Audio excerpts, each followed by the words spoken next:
nature of the movies that he's been in, and his acting prowess, which is not by any stretch great. He has been in nothing that I've liked, and I've seen several movies with Pattinson. It's the same way I feel about Kristen Stewart, and it's a shame that those two are always intertwined with Twilight. I just think they're terrible actors. It's the same. Like I saw a movie actually where I'd rather have him than LaSalle though. Than who? LaSalle's Batman. Oh, LaSalle. Who's LaSalle?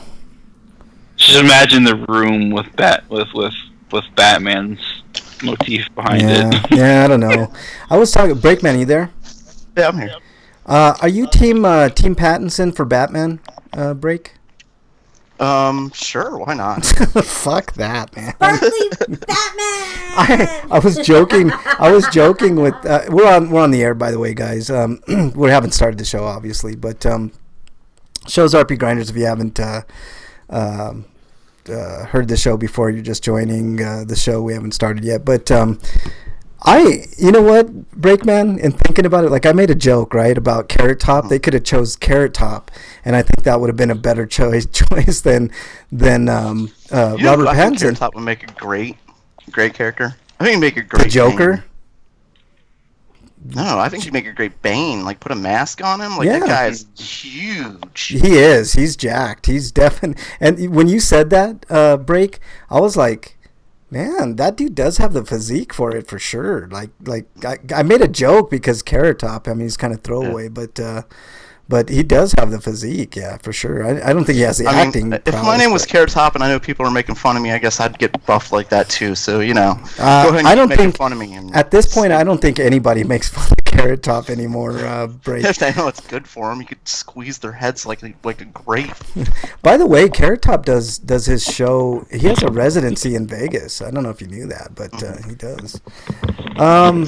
I don't think he's the greatest, but I don't hate him either. I don't hate Carrot Top. I you know, a lot of people make fun of Carrot Top. I don't. Yeah. I think he's somewhere in the middle as far as comedians. Like he does have some funny jokes. Now Robert Pattinson, on the other hand, like is just a shitty actor. So I've never seen him act, is the thing. Oh Jesus Christ, man! I've never seen the Twilight movies. Okay, count yourself lucky for not seeing those. Well, movies. everything about Twilight was terrible, so I think we should just discount Twilight. I can't think of any other movies I've seen where he was in them. Like I'm not even talking about the movies. I'm talking about like the books. Yes. Okay, I'm surprised you haven't seen Twilight, Break. But if you have seen Twilight, you would know his acting style. That's the way he acts in every single movie he's ever been in. I've seen quite a few. I mean, he was in that 9/11 movie. I can't remember what it was, but it was a 9/11 movie disguised as like a romantic comedy type thing, but at the end it turns out, you know, he was in the building and that was the big thing, but that was the reveal that he was in the building when they crashed. But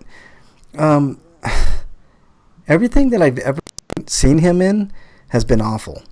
And I'm looking through his IMDb right now. Yeah, what are you seeing there? And I'll tell you if I've seen nothing that I've seen. Okay, what are some of the names that you see? Something that most people probably have seen. The Lighthouse, High Life, Damsel, Fear and Shame, The Lost City of Z. I've never. Lost City of Z is a terrible movie. People love that movie, but it's terrible, and he sucked in it.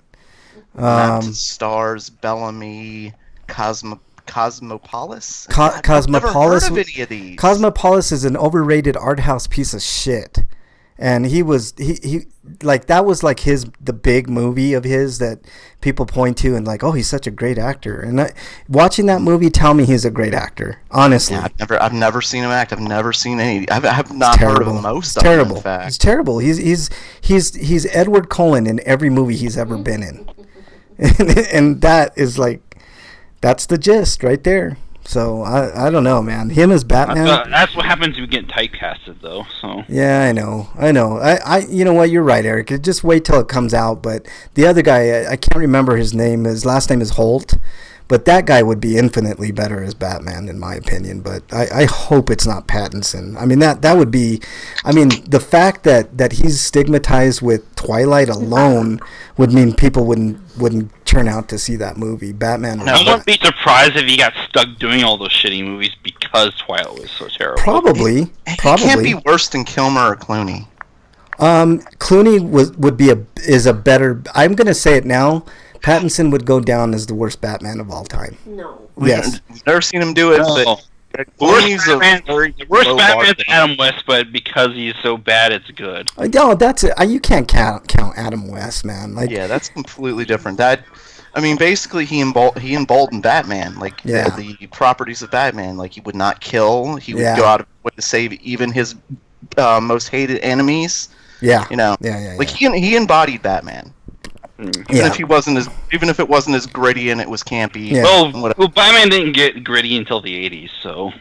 Yeah. Well, that's true. That's true too, because there's a lot of stuff that people would like to forget about, like Batmite, stuff like that. Yeah. Well, I mean, look. In fairness, let's wait till the movie comes out, Eric. But I'm almost sure. I'm almost sure that he will go down as one of the worst choices of any character of all time. I mean, maybe he will, but I'm just saying I have no idea because I've never seen him act. Look, Val Kilmer was a I have good no Batman. opinion of him. Yeah. Well, I do. I just know the ones I've seen, and as I like Val Kilmer, but he was miscast as Bruce Wayne. I kind of liked him as Bruce Wayne, man. I thought he was God, good. no. He should have been Two-Face, and they should have gotten rid of Tommy Lee Jones. Oh man, I think he would have worked as Two-Face, actually. Yeah, yeah. But then George Clooney, like, oh my god. Yeah, I mean, come God. on, George Clooney was awful. No question, man. I'll give him a chance to be better than George Clooney, but not. I mean, that's I that's a, can't that's the George lowest Clooney of low be doing bars. a good Bruce Wayne. yeah. I don't know. Maybe George Clooney would probably be a good fit for Two-Face, maybe. no. Just Harvey Dent, but not as Two-Face. Yeah. I don't know, man. Like, I don't know. I just man, I think it's such a Val bad Kilmer test. could, like, he's done like mantic roles before. Like, I think he could do like a Two-Face, like where he's calm and then Yeah. Well, not now. I mean, Crazy. he's like 300 pounds, but yeah. Yeah. But okay, if you're just joining us, we haven't started the show yet. We got a really big show today. We got a special guest coming on later in the show, Adam Whitlatch, author of the War of the Worlds, Goliath, the Weller series of books. He's going to be doing a game based on the Weller. We'll talk about that when he joins us in the next hour. Be joining us at 8 Eastern time, so that should be a lot of fun. As long as I don't have to read, I'm okay. Yeah. So guys, why don't we Reading's hard. Yeah, reading is hard. I agree, but he does have audiobooks, so you can get it audio. So yeah, if you have, like me, I have a hard time Reading, writing, and arithmetic. Yeah, I have a hard time with all that stuff too. Yeah, I'm with you, Break, man. I mean, I mean, for sure. But it's gonna be fun talking to him about stuff. But we need to get started. We have to get through the news fairly quickly, guys, so we have enough time to get Adam on and talk about. He's going to stay with us for the second half of the show, so we'll have him talking Stinkos and Sweetos with us and all kinds of stuff in addition to all his projects. So basically the way it's going to go is we'll do the interview, a real quick interview about his projects. We'll keep him on for the rest of the show. So it might go over a little bit today, but I'm not expecting a big overlap of show. But in lieu of my free for all, we might have to go back to more interview with Adam if we don't get to what we need to get to, but should be a lot of fun. So I'm hoping everybody enjoys it out there. I don't know if anybody's in chat yet. It doesn't look like it, but I know are we even streaming live? Can anybody verify if anybody is in chat? Hello? Can you verify that we're live? Are we there? Are we we there here? yet? Are we alive? I know.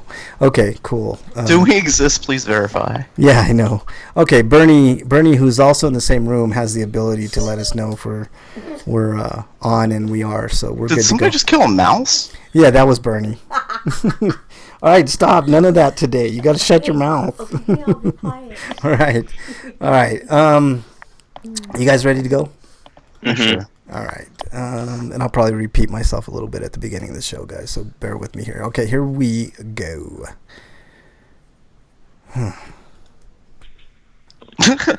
Wait a minute. Why do you gotta do that to me, Break, you son of a bitch? You made me laugh. It's your fault. Okay, here we go. Fucker. Son of a bitch, man. I swear. That's how this show's gonna go, I swear. All right, here we go.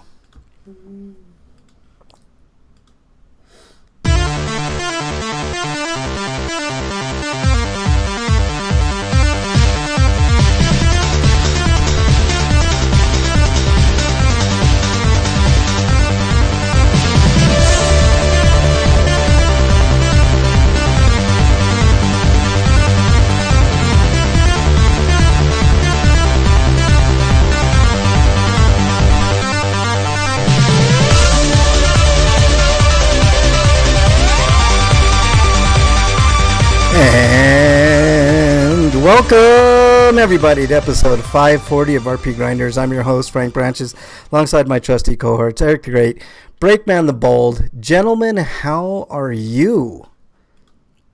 I mean, don't everybody speak at once. Hello? I'm fine. Okay. I think Breakman's got his mic on mute. I think that's what I'm seeing on the screen here. But, cool. Yeah. There you go. It's going to be a big show today, guys. We were talking a little bit off air. We're having a special guest, Adam Whitlatch, author of War of the Worlds Goliath, the Weller series. He's got a new RPG coming out.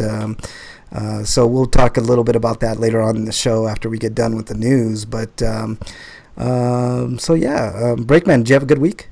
Sure, why not? Sure, why not? I mean, why not? You sound so excited to be here. No. Sure. Yeah, sure I am. Sure you are. Eric, how was your week, man? I know you were kind of like indifferent, but anything exciting happened during the week? I saw a decent anime movie. I thought you were going to say I saw Indecent Proposal, which is a pretty decent movie. But, it was alright. Yeah, it was alright, man. I mean, come on, you got to have a little variety in your life, man. You know, I mean, variety never hurts, man. All right, guys, we got. There was a great joke about that. Like, you ever seen the movie Indecent Proposal? Like, where the some guy offers another guy $1 million to sleep with his wife.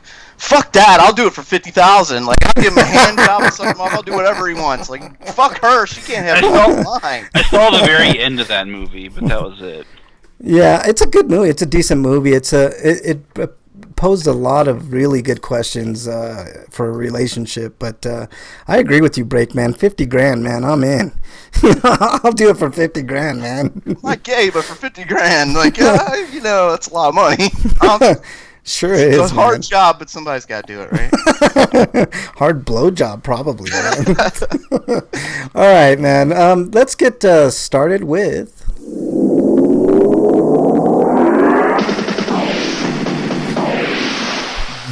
RPG news. I was going to try to do it live, but the recording preempted me. Let's start with the news. Eric, let's get started. We got to get through this news. Okay, Frank's very favorite game ever. Oh my Wizardry. God. The Labyrinth of Lost Souls, the one that you raged against so many years ago. Yes.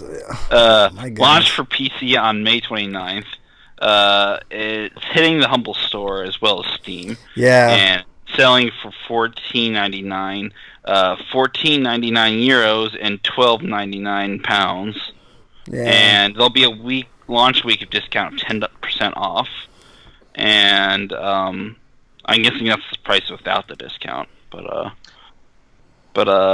it also has a few new additions from the PS release, such as support for multiple resolutions, so the game's actually in HD this time, because apparently it wasn't before. But and a turbo mode, mouse and keyboard control. So if the game felt too slow for you, you could turn turbo mode on. The speed battles up. And all the DLC that was available for the game be available from the start. You don't have to buy them, and that includes a level cap that goes up to 99 instead of just 50. Yeah, I did rail against this game, but whatevs, man. I mean, I really want. Well, if it's on PC, the modding community can make it less bullshit. Yeah, for sure.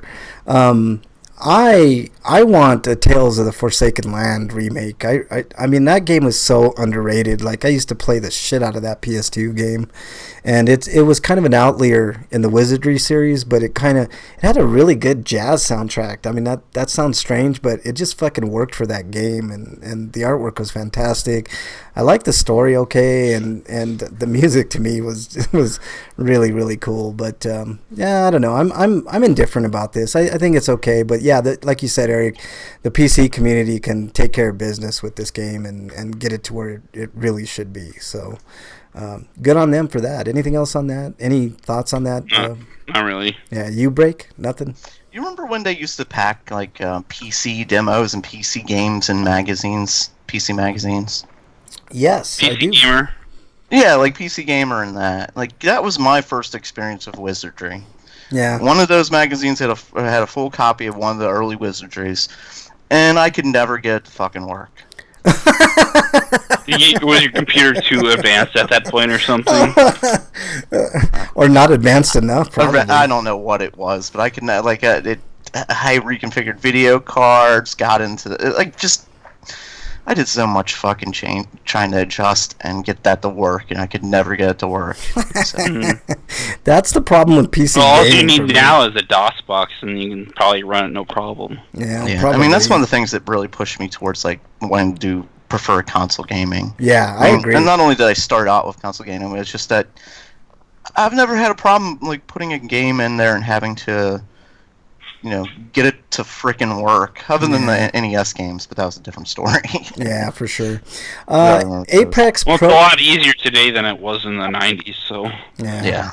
Apex Pro communities in chat. Welcome, Apex Pro. Avocado Badado is in chat. I love that name. Welcome back, Avocado Badado. Commander Roots in chat. Of course, Bernie's in there. S1 Faka. Swan Faka. I don't know how to say that. And Slow Cool. Welcome on in, everybody. We're going to have special guests later on the show. You'll really enjoy it. All right, Breakman, next story. Coming to us live from RPG site, SteamWorld Quest Hand of Gilgamesh launches for PC on May 31st. Okay, in our review we found that the SteamWorld Quest incorporated thorough and engaging card mechanics, although we took slight issue with the pace of the game. Ooh. Triumph over evil with the hand you're dealt. SteamWorld Quest is a role-playing card game you've been waiting for. Very full of themselves in the first sentence there. Lead a party of aspiring heroes through a beautifully hand-drawn world and intense battles using only your wits and a handful of cards. What were you going to say, Frank? I'm sorry. I was just going to say, like, the minute that you said cards, I was like, I'm out. It's like... It depends. Like, for instance, South Park, the game that I play every day, could technically be called, like, a card game, but it's not... Like, you're not, like, playing cards in a traditional sense. You're just you're just picking what's going to be next on your battlefield, basically. Yeah. So, like, it's really vague, I think, when they say card-based anymore. So I kind of need more. Cards are your actual attacks and spells and shit, so... Oh, okay. Yeah, this is a real... We're out. Me and Frank are out. Yeah, I'm definitely out, man. I mean, the artwork looks good. I mean, it's... No, you should play the game. It's pretty fun. Maybe. I trust you, Eric. I mean, I'll give it... It's like there's no MP. Like, what you have is, like, steam power. So it's like AP. And they have a certain cost. And you build up AP by using cards that have less than 0 AP cost. Yeah, okay. I mean, this is going to be for Linux, too. That's interesting. Yeah, and Mac, but I don't know. It's maybe. And people don't play games on Macs. I know. Do people even own Macs anymore? Like, isn't it all like... I own a Mac, man. I'm all Apple. It's all like iPods and stuff now. I'm sure this will get ported to mobile at some point, too. Do you have the E-machine? No. Fuck off, man. E-machine, son of a bitch. E-machine. All right. Apple IIe. Yeah, exactly. I got the Apple IIe. Exactly. All right, next story comes to us from RPGsite.net. Free-to-play MMO RPG Caravan Stories launches on July 23rd in North America. And that's about it, unless you guys want a... Wow, that's a detailed story. Yeah. Launches, there you go. I really hope that guy's not getting paid by the words. I know. Open beta will also be held the week before, starting on July 16th. New trailer and a set of screenshots can be seen below. Looks good. The artwork looks good. I mean, but MMORPG, I don't know. But it looks good. Looks good. That's all I can say. That's all I think we should say about this story. I did notice there was Winnie the Pooh hidden in this trailer, though. It was kind of weird. The hell? It was like a monster, but it had like a Winnie the Pooh body. It was kind of creepy. All right, Eric, next story, please. Next story is about how Nier Automata is past 4 million total worldwide sales. And that's the story, really. Wow, we got some scintillating stories for everybody this week. That's awesome, man. But yeah, that's cool. It only took 2 years. I like this because Nier was kind of like a hit. Like nobody really expected it to be that. 4 million, you think is only kind of a hit? No, I'm saying it's a hit. Like that's a hit for sure. but nobody expected it to do those numbers at all. Break I mean, at least it's not like Squinix numbers. Like they'd be like, "Oh man, this is the biggest failure we've ever had." Yeah. No, I think they decided to hold their tongue on this and not overpromise to investors. Yeah, which is a good thing. Like anytime. Finally. Yeah, exactly. I agree. That's it's good news. I'm glad an IP like this finally got a chance to shine, and people really dug it. And kudos to the team that put that game together, because it's a fantastic game. I haven't played all the way through, but I played a little bit of it, and it's. I'm pretty sure the extra $1 million helped when the Xbox One version came out last year. Well, I'm sure, and that's fine. That's good stuff. Good stuff. All right, Breakman, what do we got next? Coming to us live from Silicon Era. Don Machi's PS4 and PS Vita Dungeon RPG delayed from spring 2019 to 2019 release window to a 2019 release window in Japan and Vegas. Fuck. Is it wrong to try and pick up girls in a dungeon? Announced its Dungeon RPG back in June 2017. Holy shit. No, it's not wrong. No, definitely. I mean, love can bloom on the battlefield. The Snake taught us that.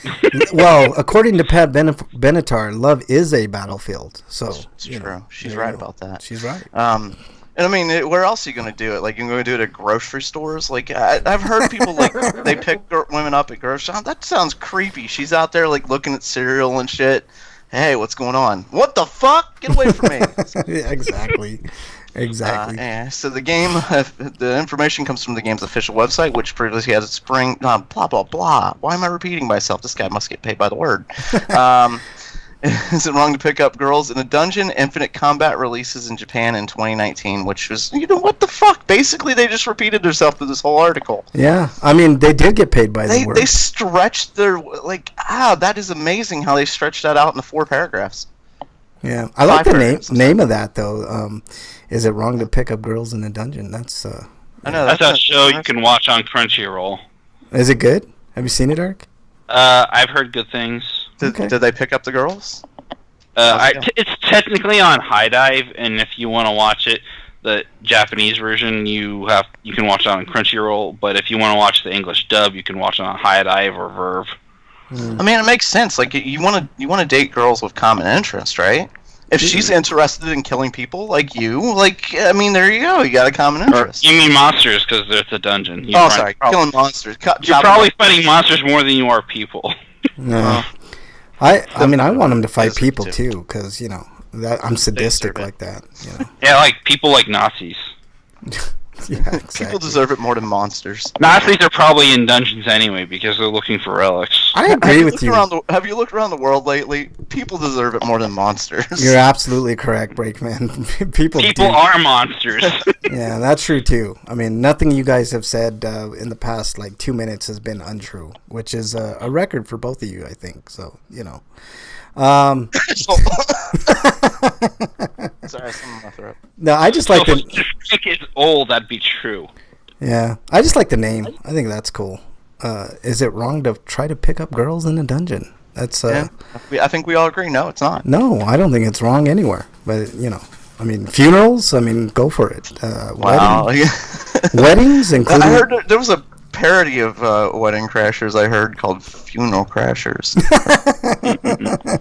They pick up chicks at funerals. That would be pretty funny. They should do a sequel of Wedding Crashers and call it Funeral Crashers. As long as it doesn't have either of those two guys in the movie. I like that movie, actually. It's pretty fun.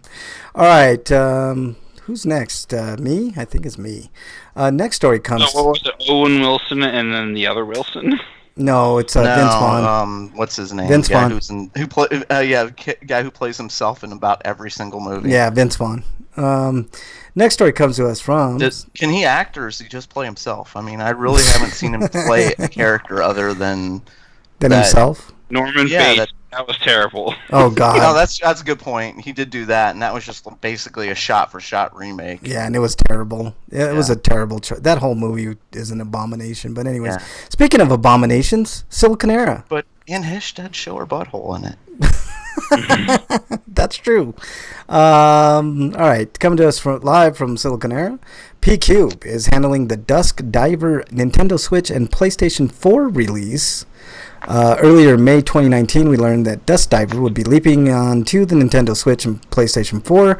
Now we know more about the how part of the equation. P-Cube is in charge of publishing, and the company has noted that digital and physical copies will be available in fall 2019. To accompany the news, P-Cube opened a Dusk Diver console version website and released an announcement trailer. In it, we get to see Yang Yumo ride through Jimending, whatever that means, and take on the various enemies leaking into the area through dimensional rifts. It doesn't matter if the enemies are gods or phantoms. It is a Musu style action RPG with multiple playable guardians. Here's the trailer, which I'm playing for the live audience if you're looking now, and it's got what do they call that, cell shaded kind of art style, which looks kind of cool. So Dusk Diver is immediately available for PCs via early Steam access. It will come to the Nintendo Switch and PS4 in North America and Europe in fall 2019. Eric, you interested in this? Somewhat, because it's a Muso game. Yeah, I figured you would be. It looks all right. I mean, this art style's... I mean, I always talk about art style. And if a Taiwan studio can do a good game, that'd be great for Taiwan, because a lot of the games I've played from there haven't been that great. Yeah, P-Cube hasn't been exactly known for great stuff, so I don't know. Maybe this one will be good. We'll give it a shot. What are you talking about? P-Cube. You have not played a goddamn thing from that company. P-Cube? Are you kidding? Don't you remember the 70s hits Galaga and Pac-Man from P-Cube, Eric? I'm pretty sure that was... You're a son of a bitch, Eric. Next story. He got really mad there. Like, that's pretty funny from my point of view. I'm sorry, but like, you're just like, you son of a bitch, you lying mother. No, I'm never mad on this show, man. No, come on, Eric. He was ready to kill you, man. You lied, and he wasn't happy. What has P-Cube game done? I've seen games from P-Cube before. Hold on, I'm gonna. They did Song of Memories, which I have a review of. And it's a so-so game. I mean, if it weren't for the massive typos, I would have given it a 7 instead of a 6. Okay. But I think that's not P-Cube's fault. They didn't do the localization because it got released on PC first. Okay, Eric, since you're Mr. Smarty Pants, they did Galgun, all right, the Immortal Galgun. Here's another one they did, Cat Quest. Did you ever play Cat Quest, Eric? That was a fun game. Yeah. Blaze Blue. I played Blaze Blue. That's pretty fun. There was also Chaos Child. Yeah. And there's a couple other visual novels I did, like Steins Gate. Galgun, White Day. Good visual novel, you should play that. Agalos, Our World Is Ended. Galgun, take me away. Galgun, take me away. I've also got 2 games I need to review for them over the weekend. Okay. Maybe, if I can actually... Skype did fart. They did, for sure. Breakman. It pooped today. Breakman, do we have you back? No. Okay. Yes, maybe. Cool. So what we experienced is Frank flushing the toilet, I guess. How dare you? How dare you? All right, Eric. Next story, please. I don't know. Maybe Breakman should do this one. All right, Breakman. Next story. Okay. Coming to us live from Siliconera, Mega Drive Mini and Sega Genesis Mini's third batch of games revealed, and we've done a dance of joy. Because today the third batch of games being not today, it was before this. M2 developed Mega Drive Mini was revealed on Dengeki PlayStation's live stream, and it includes Mega Man: The Wily Wars. So I don't know if can you pre-order this from GameStop yet? Because I'm gonna go do that. I think so. Okay, you can like Amazon or Best Buy. You can pre-order anything from GameStop. If there was a game coming out in 10 years, like let's say I don't know Final Fantasy VII remake, then yeah, you could definitely get this. I wonder how long they held like pre-orders of Duke Nukem Forever. That's a good question, man. I bet you there were some that had fucking. It's like they picked a weird version of Street Fighter to put on here. Special Championship Edition. Yeah. Yeah. It's like, They could have gotten Super Street Fighter 2 instead. Oh, either. But like this belabors the point about how Sega intentionally give us the 3-button controller instead of the 6-button controller. Yep. So they could sell us it for fucking $20, but you can at least buy it now, so you don't have to wait till later. Yeah. No, we can hope it's only going to be $20. Yeah, exactly. No, it is actually. I've seen it for less. So you can buy the RetroBit 6-button controller, and it works with this thing. Wow. Okay. I was hoping that they would get the Street Fighter Rainbow Edition. Have you guys ever seen that one? No. I'm The thing is, Sega doesn't earn money. I mean, it probably does because they probably have a licensing agreement, but they don't earn all the money. They only earn like what, probably 30% maybe. Yeah. All right. What else is included in this edition? I think. Okay, so here are the list of games so far. These are the Mega Drive first. Contra Hardcore, Dyna Brothers 2, Sega Channel Special, Game no Kazume Otakuyo. You're the Hybrid Kuyo. Front. How dare you talk about Kuyo. my Kuyo? I'm a Kuyo. You're a Kuyo. Musha, Streets of Rage 2, Super Fantasy Zone, Thunder Force 3. That's a tongue twister for me, I guess. World of Illusion starring Mickey Mouse and Donald Duck. That's a good game, actually. World of I only Illusion. played the original. Castlevania Bloodlines, Comic Zone. Ooh, Comic Zone's a great game. Hard, but good. That's probably my favorite Sega Genesis game. Good game. Gunstar Heroes, Madu Monogatari I? One. One? That's supposed to be a 1? Okay, whatever. I think it's a port of the Game Gear version. Okay, Powerball, Puyo Puyo Su. 2. Rent a Hero. Yeah. Rent a Hero is a game that's like a weird, bizarre RPG where you play as a guy who's a superhero for rent.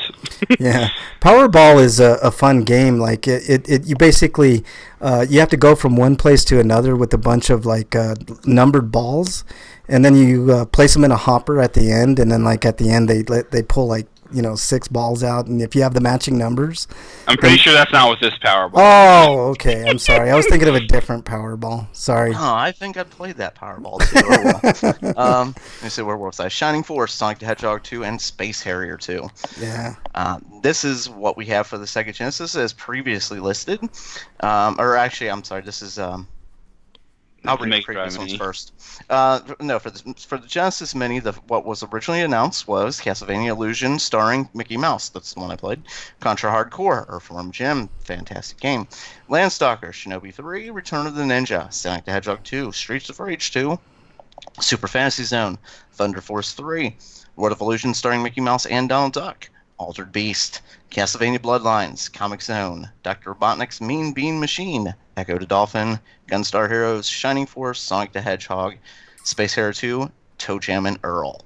And the games that they just announced are Mega Man The Wily Wars, which I threw up my fist in celebration, Street Fighter 2 Special Championship Edition, as Eric said, so they can charge you more for another controller, Sonic Spinball, Phantasy Star 4, I love Phantasy Star 4. Beyond Oasis, Ghouls and Ghosts, Alex Kidd and the Enchanted Castle, Golden Axe, Vector Man, and Wonder Boy and Monster Castle. There's still 10 more games we don't know about. I'm so hoping Chakan the Forever Warrior is one of those. What is that, like Shaka Khan, like the sequel to Shaka Khan? So, I hope Shining Force 2 is included in the next batch. Yeah. It's like having one without the other is kind of dumb. That's a pretty strong lineup, I'd say. I don't know. Yeah. What do you guys think? I think it's pretty awesome. I'd sub out Earthworm Jim for something else because fuck Earthworm Jim and the creator of Earthworm Jim. It seems Earthworm Jim's a great game, though. It is a good game. It seems like Sega learned their lesson from watching Sony and go, no, Nintendo did it right. We'll follow them. Yeah, exactly. Like if you're gonna play Earthworm Jim, though, it's probably a better bet to get the Sega CD version. Yeah. That's the most content, and it's the most balanced of them all. But this isn't... there's no, like, portable mini Sega CD, so... Yeah. But they said they might do something like that in the future, depending on how well this does. Yeah. All right. Eric, next story, please. But next story is Yokai Watch 4 has been delayed in Japan by about a couple weeks. From June 6th to June 20th. I'm guessing it's like production or something. Yeah, probably. Is that because there are several islands in Japan? Yeah, there definitely are several islands. Are you guys as concerned as I am at the amount of games being delayed this year? Like, it just seems like to me like No. there's been delay after no. How dare you? Stop talking. How dare you, Breakman? How dare you? How dare you break my spirit, Breakman? And No, like you're complaining about delays. I think that's a good thing. That means they're working on their games. You know. No, I understand that. I'm just saying, is there better any than what happened with like Mass Effect Andromeda, where the game was obviously not finished. Yeah, I guess when it was pushed out the door. You know. Well, I guess the better question is like other than AAA titles that should be delayed, is this it's not a cause for concern, you're saying, Breakman, at all? Like, you know, because it just seems like to me that there's been a ton of delays lately. That's all. Like, maybe it's just a phase. Maybe we talked last week about like gamer crunch and stuff like that. Maybe this is to reduce the gamer crunch. I don't know. Yeah, maybe. Well, I'm saying maybe companies have finally started to learn that they can't overwork their employees, so games are going to take longer to come out. But that's not bad. Yeah, I guess. All right, Eric, I'm gonna go ahead and let you do the last story. I mean, it's better than like overworking them and rushing out a product that turns out to be shit. So yeah, exactly. That's my thought. I mean, maybe I don't know exactly what the case is with. Sure, they could say they're tweaking it for quality, but that just means that they're probably overworked, and what they're doing right now isn't good enough. So maybe they're taking a break. Maybe. I mean, I'm not complaining. I'm just asking the question. You know. Shut up, Frank. I mean, sorry. How dare you? But I might as well do the next article because it's somewhat related to level 5 as well. But, okay. And it's a tiny little blurb, but the Snack World is coming to the West in 2020. No real date set, but it says no. It doesn't say whether or not the 3DS version will be coming out, but it's probably just going to be the Switch version because 3DS is going to be completely dead by then. Do they pack in candy with this game or something? They better have some kind of deal with some kind of company. Yeah, there's you can't have a game called Snack World without having some sort of edible snack. Or do a partnership with some snack company. Yeah, I mean, the companies have made partnerships with so many other companies before. I mean, look at Microsoft and 7-Eleven. Like, what's 7-Eleven have to do with Halo? Double XP weekends. Here's a code for double XP. Yeah, exactly. That was a complete disaster, wasn't it? I mean, I never got involved in any of that because I'm not a Destiny did that shit too, and so did Call of Duty. Call of Duty did that too. And I think even I think even Final Fantasy 15 and Dissidia QNT did that stuff. Yeah. Do you guys want to get Adam on a little bit earlier? I think it would be fun to just have him with us. If he wants to. Does he have Stinkos and Sweetos, or are we going to have to school him? We're going to have to definitely school him as we go. but yeah, there's no chatters. What's going on? I don't know. That's kind of weird. Well, we have chatters. They just never put anything into chat. You know, I don't know. But no, I'm telling you, those are the people just waiting for us to fuck up. Yeah, right. You know what? They're waiting. All of a sudden, we're going to say something and "got you" is going to be in chat. Like, got us. What do you mean? Yeah, you know what? I'm worried about that. Shut down. Yeah, exactly. I think they're waiting for copyright infringement to shut the show down. Well, good luck with that, you son of a bitches. I never steal anything. I've never stolen anything in my life. And if you believe that, I got land in Colorado. I was about to say I stole a woman's heart. All right. So that's pretty much the news. Snack World, it's got to be bundled with some like a Kit Kat bar or something, right? I mean that would be appropriate. I think. Oh, dude. Butterfinger. No, he was right the first time. Kit Kat. Both. No. Goobers. No, he was already right. Frank was already right. Quit trying to change I'm always right, Breakman. How dare you? I'd rather have Goobers than a Kit Kat bar. I like Kit Kats. I like Butterfingers. I don't know. Oh, I think I know what goobers are. Goobers are goober. I guess. I don't know. It's like that SpongeBob. The only thing I would accept other than Kit Kat would be maybe peanut M&Ms. That'd be the only other one. Yeah, I guess. I say Kit Kat. I guess. All right. Bring me off a piece of this game snack world. Yeah. Yeah. All right, I'm gonna be typing a message here to our guests, but I'm ready to have them on. This is gonna be cool, man. Adam has done a series of books. Breakman, you and I talked a little bit off the air a few days ago about some of the books that he did, and you were kind of curious on one of them. And one of them's kind of a continuation of the War of the Worlds. This happens after. War of the Worlds. It's called War of the Worlds Goliath. So I'm sure you'll be interested to talk to him about that book in particular. Right? I'm reading a synopsis to it right now. You're what? You're reading us? Oh, I see. You're so prepared. Synopsis. Yeah, exactly. I know. I'm so prepared. I'm doing it right now. Yeah.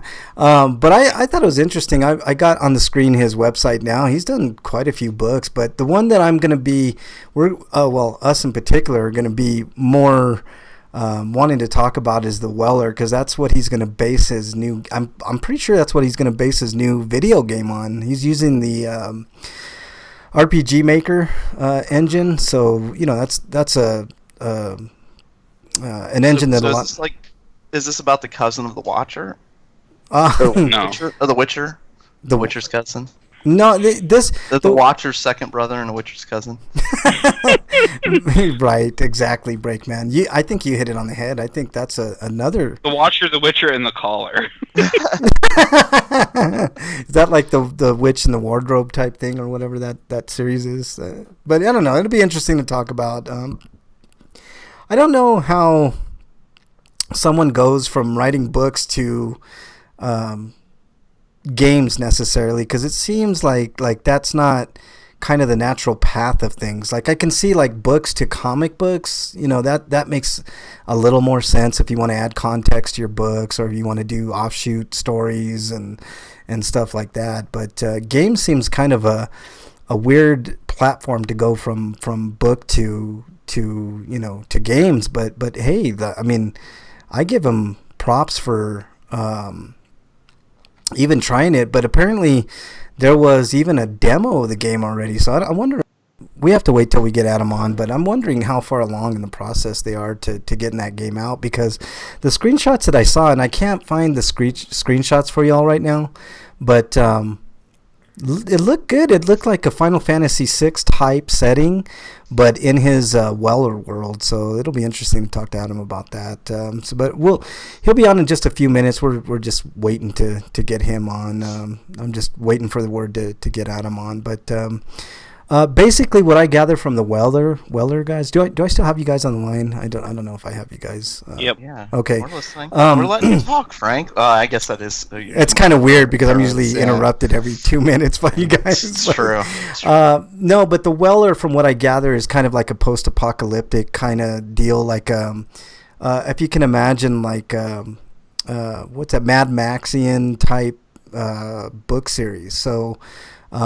That'll be interesting, man. I'm down for it. It sounds like, from what I gather, the Weller is basically about a dude that goes around like trying to find water, basically, because obviously water would be the hardest commodity to have in a post-apocalyptic world. It's always about water and water rights and stuff like that. So interesting. So we'll talk to Adam about that and stuff, but should be a fun time. So I'm just waiting on the word, and we will get him on in. But in lieu of apparently he's been listening. He's like, I don't know if I want to do this. Yeah, he's like, ooh, this show, I don't know. We're talking about the snack world. Yeah. In lieu of that, guys, let's move on to homie discounts and get those out of the way. PlayStation has a few good ones I wanted to talk to you guys about. The Assassin's Creed, almost all the Assassin's Creed series seems to be like 50% off or near that, 40 to 50% off, so that's cool. Far Cry 4 is on sale. Looks like it's half off. Far Cry New Dawn, which I guess, tanked because they're already low on that price. South Park Stick of Truth is down to like almost half price on that one. Isn't New Dawn a DLC though? It is a DLC, but it just came out and it's already. I thought it was like already. So I thought it started at 20. So you're saying it's like 15 now? No, it started at 40. Eric. So it's a standard. Well, that's a bit steep price for DLC. That's probably the problem right there. I think you can play it without the game proper though. It's like it's a standalone, but it's you're charging this almost the same price as a full game. Yeah, for sure. Okay.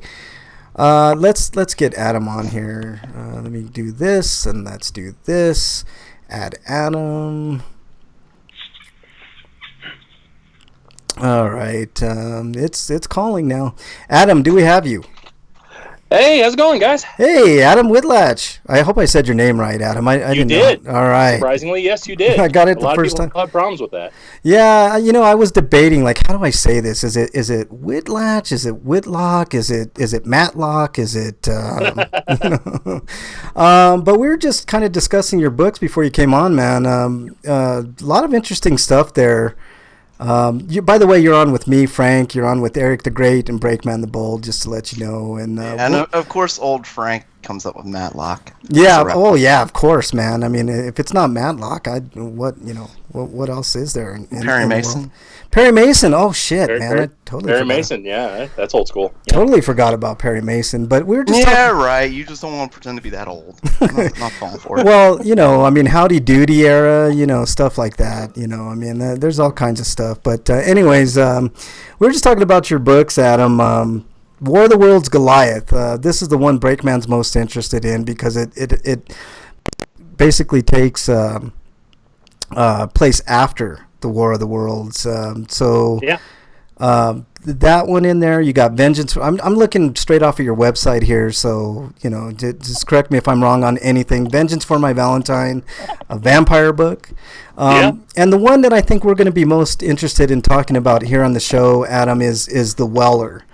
And is it fair to say the Weller is going to be a series of books, or have you? Oh, absolutely, yeah. Okay. I'm working on the sequel right now. It's going to be called Weller: The Fear of the Dark. Okay.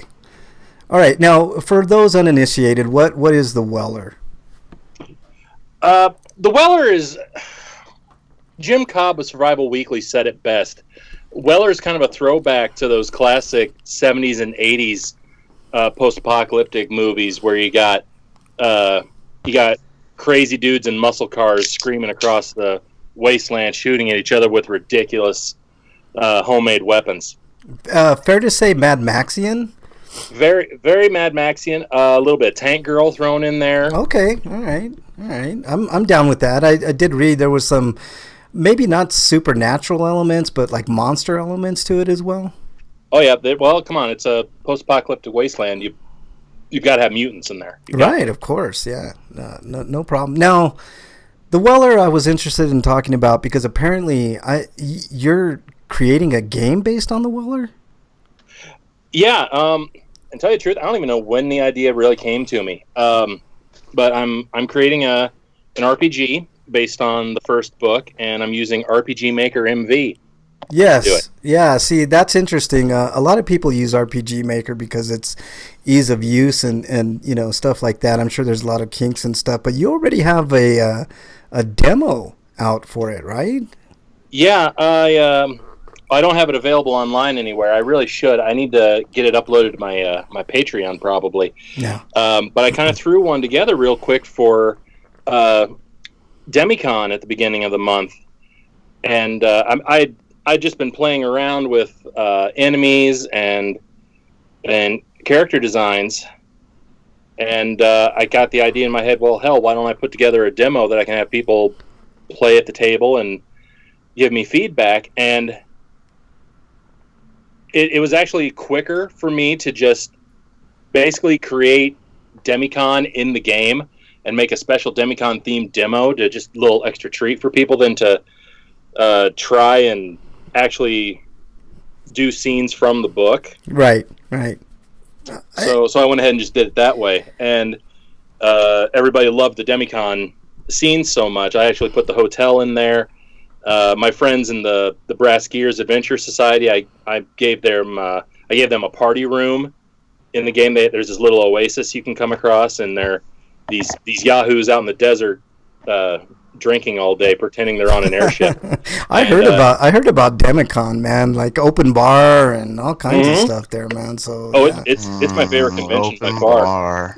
You say open bar, and Breakman's ears just prop up, and it's like I was radar. listening to everything else. But yeah, everybody loved that part so much they've convinced me to keep the Demicon portions in the game as an Easter egg. Ooh, that would be really, really cool. I want to talk to you a little bit about the process of both, Adam. Like creating a book, like writing a book, is definitely different than creating a game. So, can you kind of talk about like the different creative processes for each and how they're different, or maybe how they're similar in certain ways? Oh man, I tell you, I I definitely jumped into this not having any clue what I was doing, and I've been playing RPGs for a little over 20 years. Like the first RPG I really got into was Final Fantasy VII. Yeah, that shows your age right there, man. Right? Yeah. You ask a person like what their first Final Fantasy game that they liked, and that kind of puts you in an age group. So I kind of know how old you are, Adam. It does, yeah. So I kind of tried to draw on the RPGs I played in the past and try to figure out a way to translate that into a game. And I thought about doing there's a platform now called NES Maker, yes, where you can make NES games and even flash the games to carts. And I thought about that at one point, but then RPG Maker came up. One of my friends sent me a demo of her game, and I was like, "Oh my god, I can't believe you can do all this stuff! This is actually really cool." Yeah. And I got to thinking, like, which of my books would work in this format? And The Weller was really the only one I could think of that would work in an RPG kind of format. I was kind of thinking about that because obviously you've created a huge kind of world with the Weller, and like where you're going to go with it, and so on and so forth later on down the line. So where does the video game fit in the grand scheme of things? Does it recount the first book entirely? Is it a portion of it? Like, how are you going about? Well, right now the plan is to basically encapsulate the whole first book in this game, and I don't know. Once I get into it, I might even put some or all of the second book in there. I might put it all together. Really haven't decided yet. Like I said, I'm still in the very early planning stages. I've just got a rough outline that follows the first book, and as it sits right now, it probably wouldn't be a very long game. So I need to come up with side quests and subplots and things like that. Yeah. I would think right now the plan is to have it follow the first novel. Yeah, I would think it would be a huge undertaking to transfer like your entire book into a game. I don't exactly know how that would work. Are you working on the game by yourself, or do you have a team of people? What do you like? Oh, totally by myself. Yeah. And I'm basically learning how to do things from YouTube tutorials. Yeah. There's nothing wrong with that. That's how I learn how to do anything anymore. Right. Up to and including like making love. I mean, that's that's how you do things on the YouTube. Frank, we've talked about TMI before. So in terms of like, is there? I think like the Weller's basically based on one character, right? Right, Adam? Is that what I gather from it? Is it basically one man's journey on, finding water and transporting water, etc.? Essentially, yeah. And that did give me a little bit of a challenge for the game, because that doesn't give you many options for having a party. There are 3 major characters that wind up joining him in the third act of the book, and I've got character models made up for them already. But I'm thinking what I'm going to do is have NPCs that drop in and out of the party throughout the story until the main cast is all together in the final act. Okay, all right, fair enough. Do you have like when you? I'm sure people ask you this all the time, Adam, but I always wondered, like, when you come up with these worlds and stuff, and I'll take the Weller in particular. Do you have like a beginning, middle, and end for this series? Like, do you already know, like, years in advance, like where this whole deal is going to end, or do you just... Frank, so stop trying to make yourself a character in his book. Well, with the Weller, no. The Weller's very... Dare you break, the Weller's very open-ended. I really don't know where Matt is going to end up. With Birthright, the Alex Walker series, I've got that planned out very far in advance. Mm-hmm. I know what's going to happen in that series long after the main character is dead and gone. Yeah. Vengeance for My Valentine, that was actually my first book. I started writing that in high school, and it sat in the drawer forever. And every few years I would bring it out and rewrite it a little bit, tweak it here and there. Mm-hmm. And finally this past year I decided, you know what, I'm going to kick this damn thing out the door. But yeah, that's been kicking around in my head for 20 years, and I've got all kinds of ideas for that one. But that one's also a little open-ended. I don't have an end in sight for that. I've just got a lot of sequels in my head. But yeah, Matt Freeborn, the Weller series, I don't see an end for that. I could probably keep that going forever. Yeah. Well, let's talk a little bit about Vengeance for My Valentine. Now, we were talking a little bit off air. There's a curious rumor going around that Robert Pattinson is going to be the new Batman. And I don't know if... Look, it would be like... kind of not a good thing to think of Twilight when you're thinking of him as an actor going into Batman. I know Eric and I kind of talked before, and he was like, it's kind of, you can correct me if I'm wrong, Eric, but it's kind of unfair to automatically just lump him in the sparkly vampire thing. Are there any sparkly vampires in Vengeance for My Valentine? There is one sparkly vampire in Vengeance for My Valentine. Wow. Everybody don't buy this book. Maybe he's just super fabulously dressed. I don't know. That he is. Yeah. No, trust me, the fact that he is sparkly is the butt of a joke. Yes.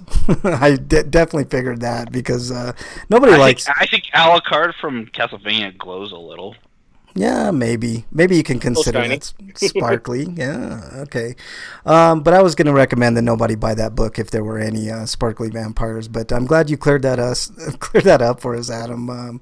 But it's a curious choice, Robert Pattinson, and I vehemently am in the camp of it's a terrible choice because I'm not basing that on Twilight. I'm basing that on his whole career, basically. Like I don't think I've seen anything with Robert Pattinson in it that screams Batman to me. But then I think about it, and then nobody really thought about Michael Keaton in that way. So I don't know. Yeah, and I've had that discussion several times today. I got into a pretty heated debate with one of my writing buddies about that, and he brought up the whole Michael Keaton thing. My position is, I think I'm kind of tired of the constant rebooting, and I think it's time for Batman to just sit on the shelf for a little while.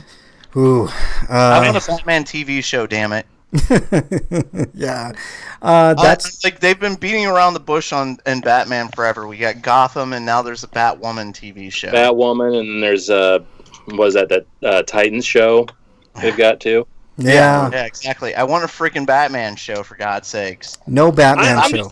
I'm sick of Hollywood rebooting everything every 5 years. Like they've rebooted Fantastic Four, they've rebooted Spider-Man twice now. Well, just wait. The MCU's gonna get a whole reboot for the just. And it's almost always Bruce Wayne as Batman. It's never Dick Grayson or Gordon, because that was the thing that happened in the comics.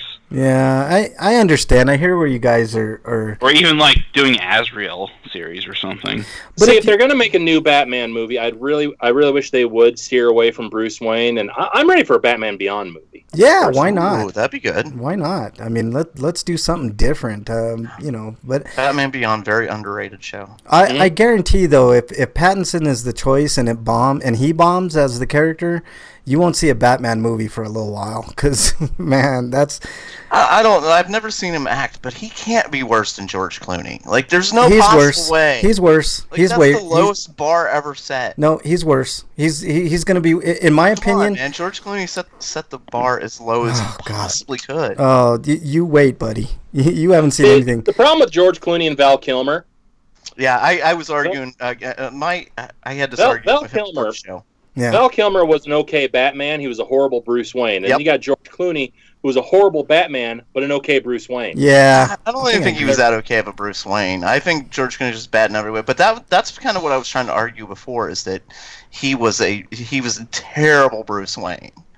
Before the show, I was arguing Val Kilmer, like, I like him as an actor. He was badly miscast as Bruce Wayne. Yeah. Yeah, I think I agree with you guys on that for sure. You know, before we move on with the show, and I know you're going to probably be able to stay with us, Adam. I do have a question about your book, War of the Worlds, Goliath. Okay. All right. I noticed that there's a screenplay that was written already. Did you option the rights to War of the Worlds, Goliath, or what is going on with that? Because that's kind of... The story with War of the Worlds Goliath, that was produced by a Malaysian animation company called Tripod Entertainment, and directed by Joe Pearson, executive produced by Kevin Eastman of Teenage Mutant Ninja Turtles fame. They teamed up with Heavy Metal back when Eastman was still running Heavy Metal. Oh, wow. Okay. And the project had been in development for a while, and I remember seeing ads and comics for it in Heavy Metal magazine, and then nothing happened. Yeah. And my wife and I are huge fans of the Highlander TV series, and my wife has a huge crush on Peter Wingfield, who played... that was a great show. Played Mythos. Got really weird at the end. Yeah. She got really involved with Peter Wingfield's fan club, and one day she started talking to me about this movie. She goes, "You got to hear about this movie that's being made. It's called War of the Worlds Goliath." And I'm like, "Wait, that's still a thing?" Yeah. I thought that died years ago. And she's like, no, it's coming out this year. They're finally releasing it in America. And so, you know, I love War of the Worlds. That's really what got me into science fiction. Was my dad sat me down and had me listen to the 1938 Orson Welles radio broadcast. That's one of the greatest broadcasts of all time. Right? It's amazing. So I've been a fan of War of the Worlds for a while. So I was like, all right, well, I want to check this out. And I got in on the fan club, and I got to talking with the producers and the director, and started palling around with him, and of course, you know, like I mentioned, Peter Wingfield from Highlander. A lot of the Highlander TV show casts are in the movie. Adrian Paul's in it, Peter Wingfield's in it, Jim Burns, Elizabeth Grayson. So as a Highlander fan, that just made my heart sing. But I got the idea in my head, and I sent a message to Joe Pearson, and I said, "Hey, have you guys thought about doing a novelization?" And they said, "Well, yeah, actually, we're considering another author right now," and I sent them The Weller. That's the only thing I had out at the time. The Birthright was still in the editing stages at that point. So I sent them The Weller, and a few days later, Joe Pearson gets back to me, and he's like, "Hey, you got the job. I love this." And it was between me and a Star Trek novel writer who I won't name, but yeah, I got the job. I think that's fantastic, and I had no idea that they even came out with that, man. That's why I was kind of curious. I saw on the website screenplay, and I'm like, wow. That's cool. The distributor really didn't do a good job of promoting the movie, and they released it on DVD in America on April Fool's Day. So when I made the big announcement, nobody believed me. Oh man, that's terrible marketing, man. And I went down to Walmart and I got my own DVD copy, and I'm like, here, I'm taking pictures. Here, guys, no, really, it's here. I swear, it's real. It's one of the biggest face palms. Like, ridiculous. That is so stupid. It's really bad, man. I don't have much else to add to the conversation other than the distributor really dropped the ball, and the director is not happy about a lot of things the distributor did. That's a shame. Was there any lawsuits involved or anything at that point? Not that I'm aware of.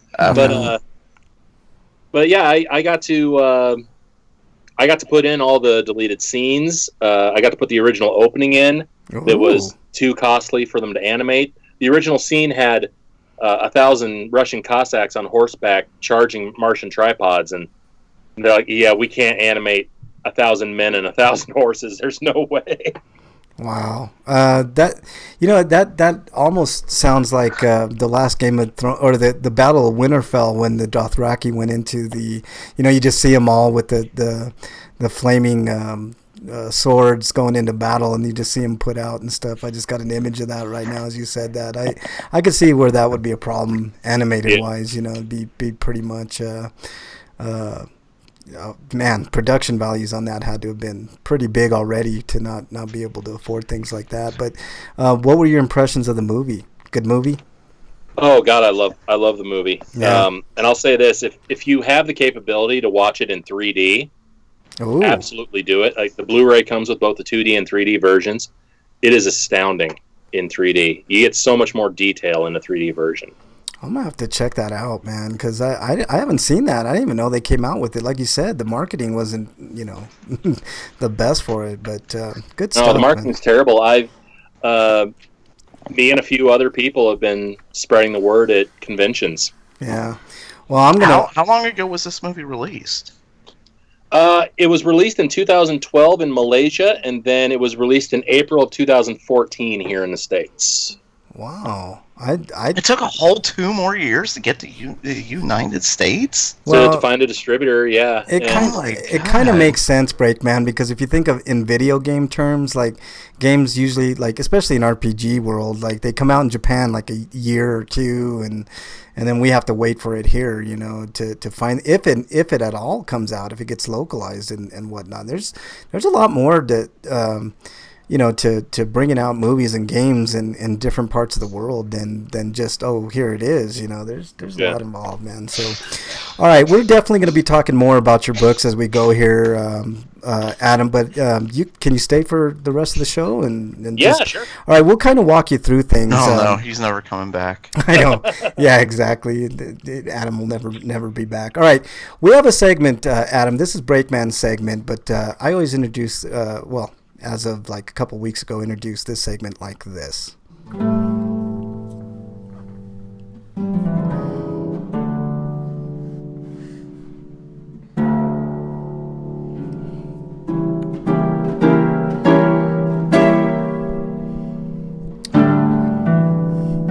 All right, dear Breakman, what do we got, Breakman? I really wish you hadn't asked. You just asked me prior to anything because there's really no Dear Breakman. We don't have any Dear Breakmans this week. Usually, I like the intro anyway, so I'm sure everybody appreciates a little bit of toccata and harp. And there is one Twitter comment. But, okay. We can do an old Dear Breakman if you want. No. What do we got, man? Anyways, this is from Freak 5Cast. Random memory popped into my head. The woman who gave me the name Freak when her first son was still in daycare, 3 or 4, I think. It was during nap time. His teacher looked up and he was standing in front of her desk naked and said, "Drop my nuts in your soup."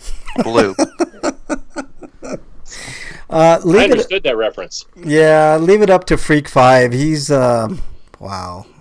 Freak 5 is something special. I'm surprised he's not in chat today, man. That's kind of weird. He said last week he had work, I think. That's right. He did. Is that Freak from Zombie Anonymous? Yes. Yeah, Freak 5. Okay, yeah, he told me he had to work. Son of a bitch. Just tell him he's a son of a bitch next time you see him, Adam. He'll know. He is a son of a bitch. Yeah, see, there you go. I'm glad. See, we're on the same page, man. Oh, hey, Frank, you didn't need to exile him because he's already been exiled. Yeah, that's right. I exiled him, and he took it personally this week, so there you go. All right. Well, you like playing video games, right, Adam? Yes. All right, so let's do this. Inquiring minds want to know. Inquiring minds want to know what you, Adam, have been playing this week, if anything. Much to my frustration, Dead by Daylight. Okay, what's frustrating about that game to you? Because I agree with you. That game is frustrating. The latest patch, they added this in-game feature where once the exit gates are powered, the level starts to break down. Okay. And apparently the killer now has the ability to shut the hatch.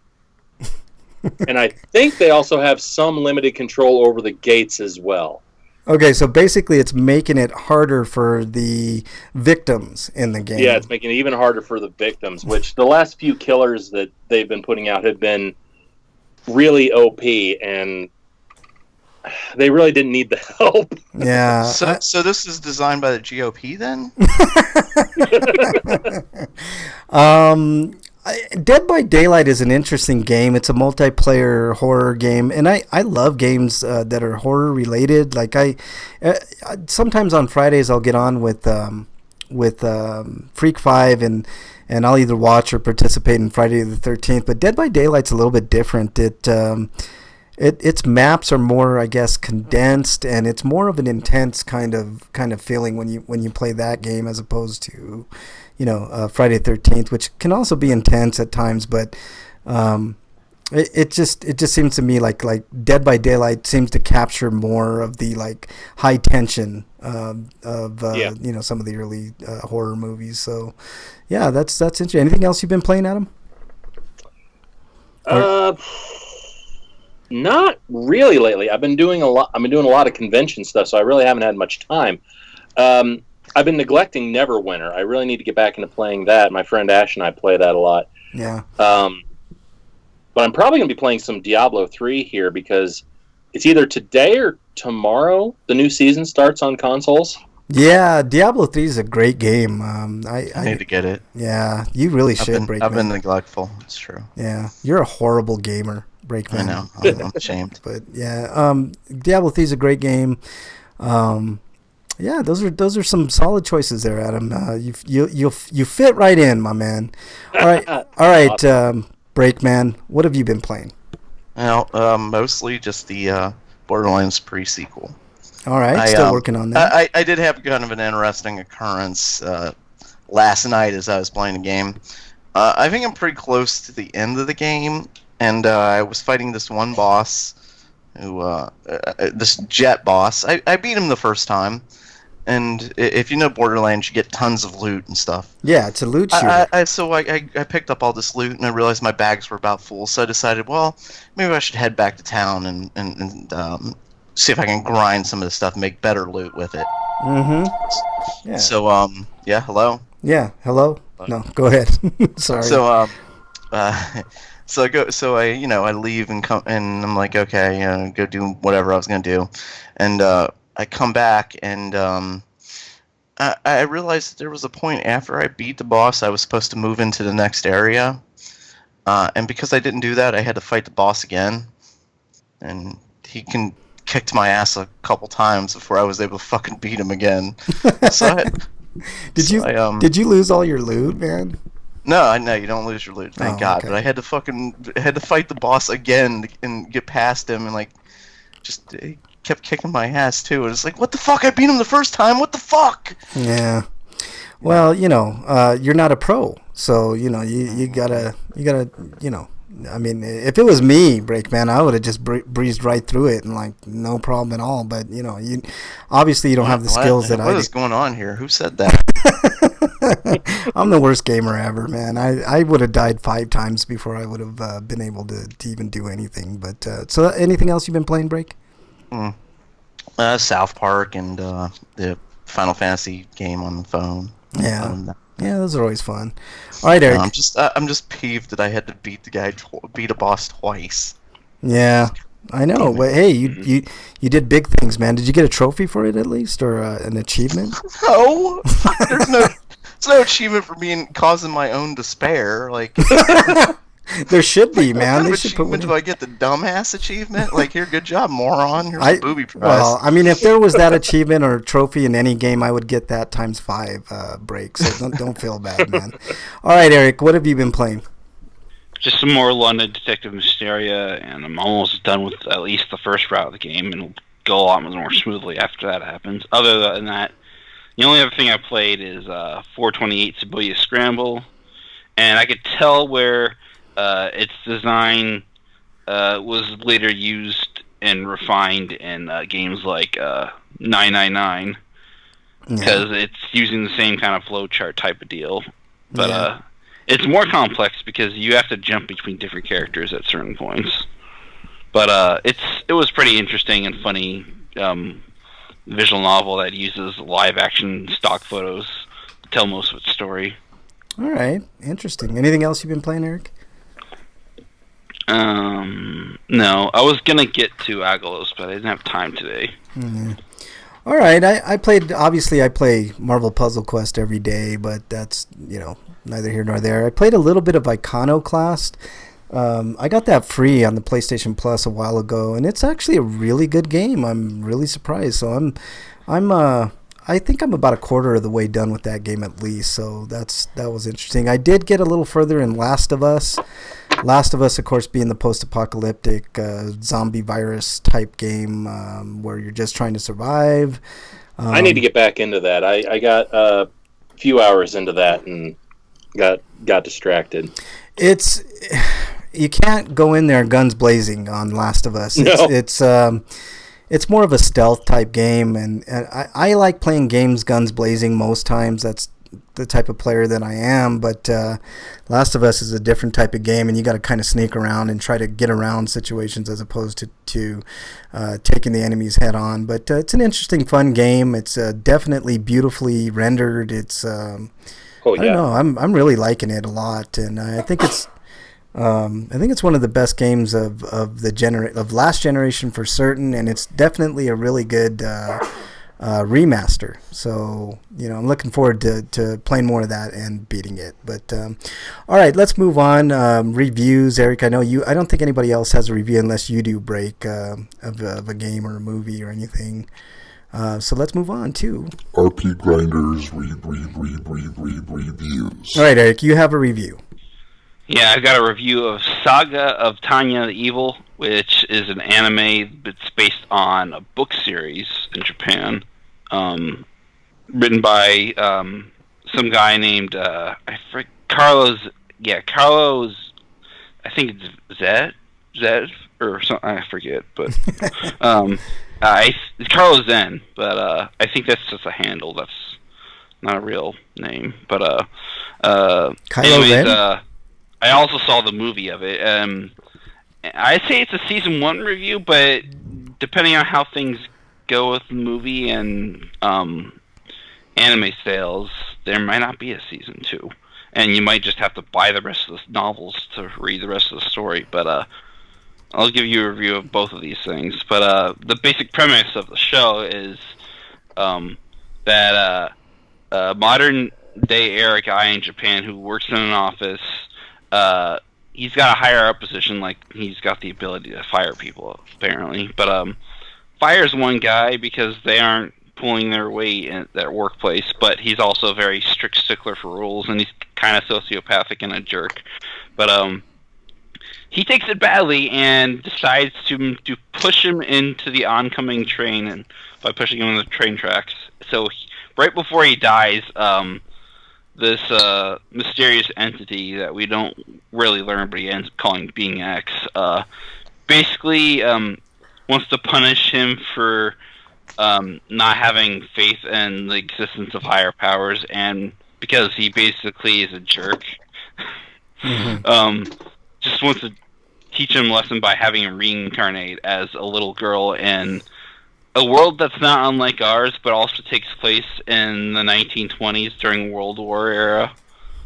And so he's living in the country that's basically Germany, and he's serving the Empire. Now he's a woman, and he gets to like age 10 when he starts this new life as a military soldier. Because, yeah, child soldiers is wonderful.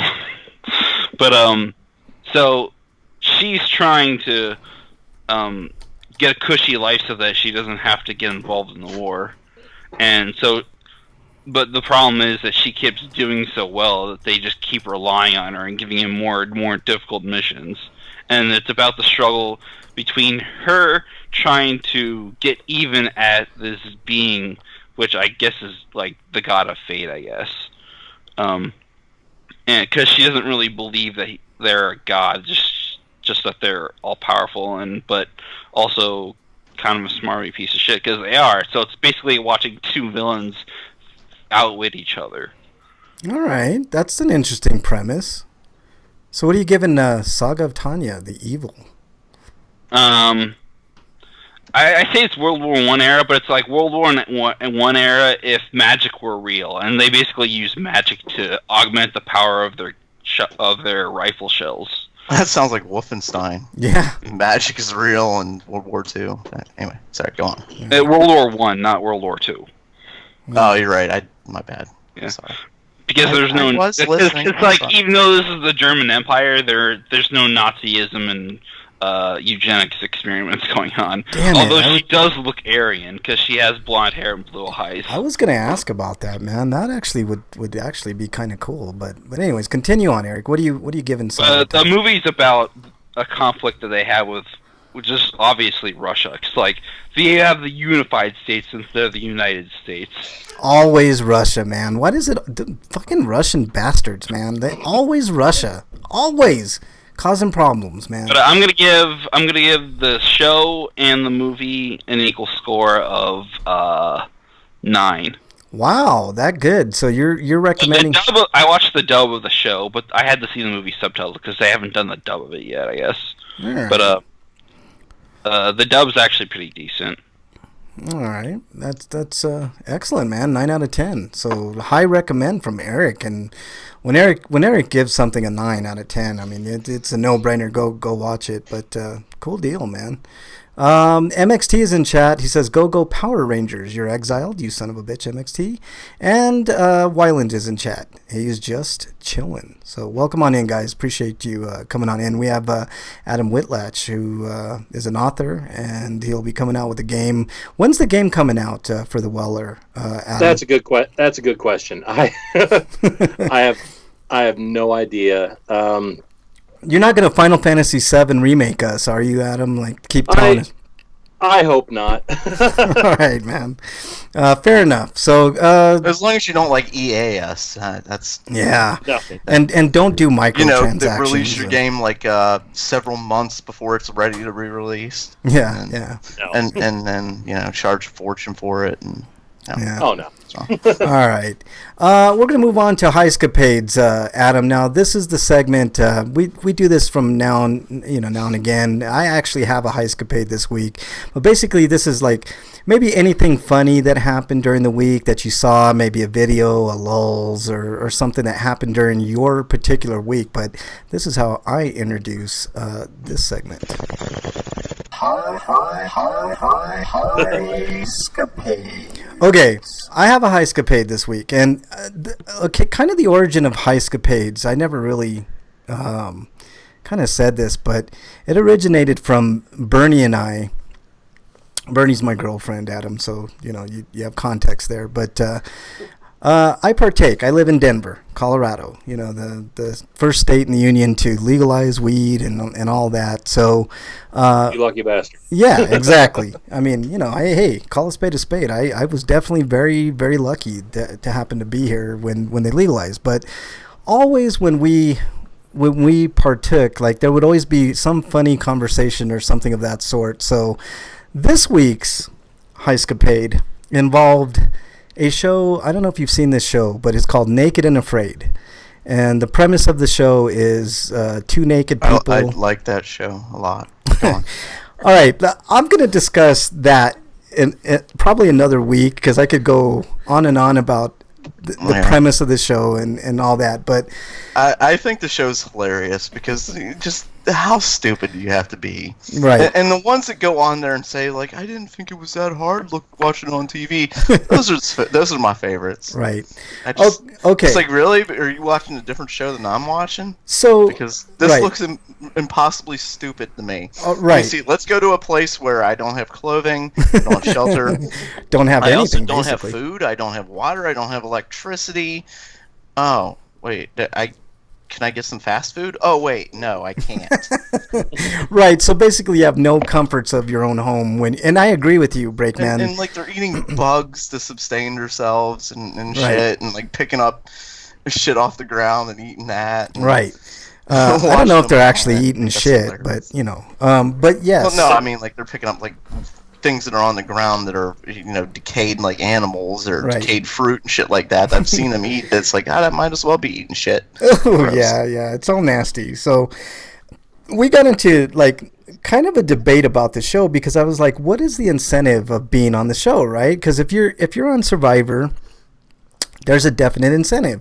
If you win that show, you win $1 million. So I was like, what's the incentive to be on Naked and Afraid? And we were, discussing it, and Insanity. There's no incentive. People go on the show just to, I don't know, be manly or womanly and show that they can do it. To prove that they can do it. Right. They just some of the rationales that they go on the show, like I actually, it was one of the most recent episodes, I think, where one woman was going on there like, well, I'm going on here because my son's addicted and I want to know what it's like to be addicted. How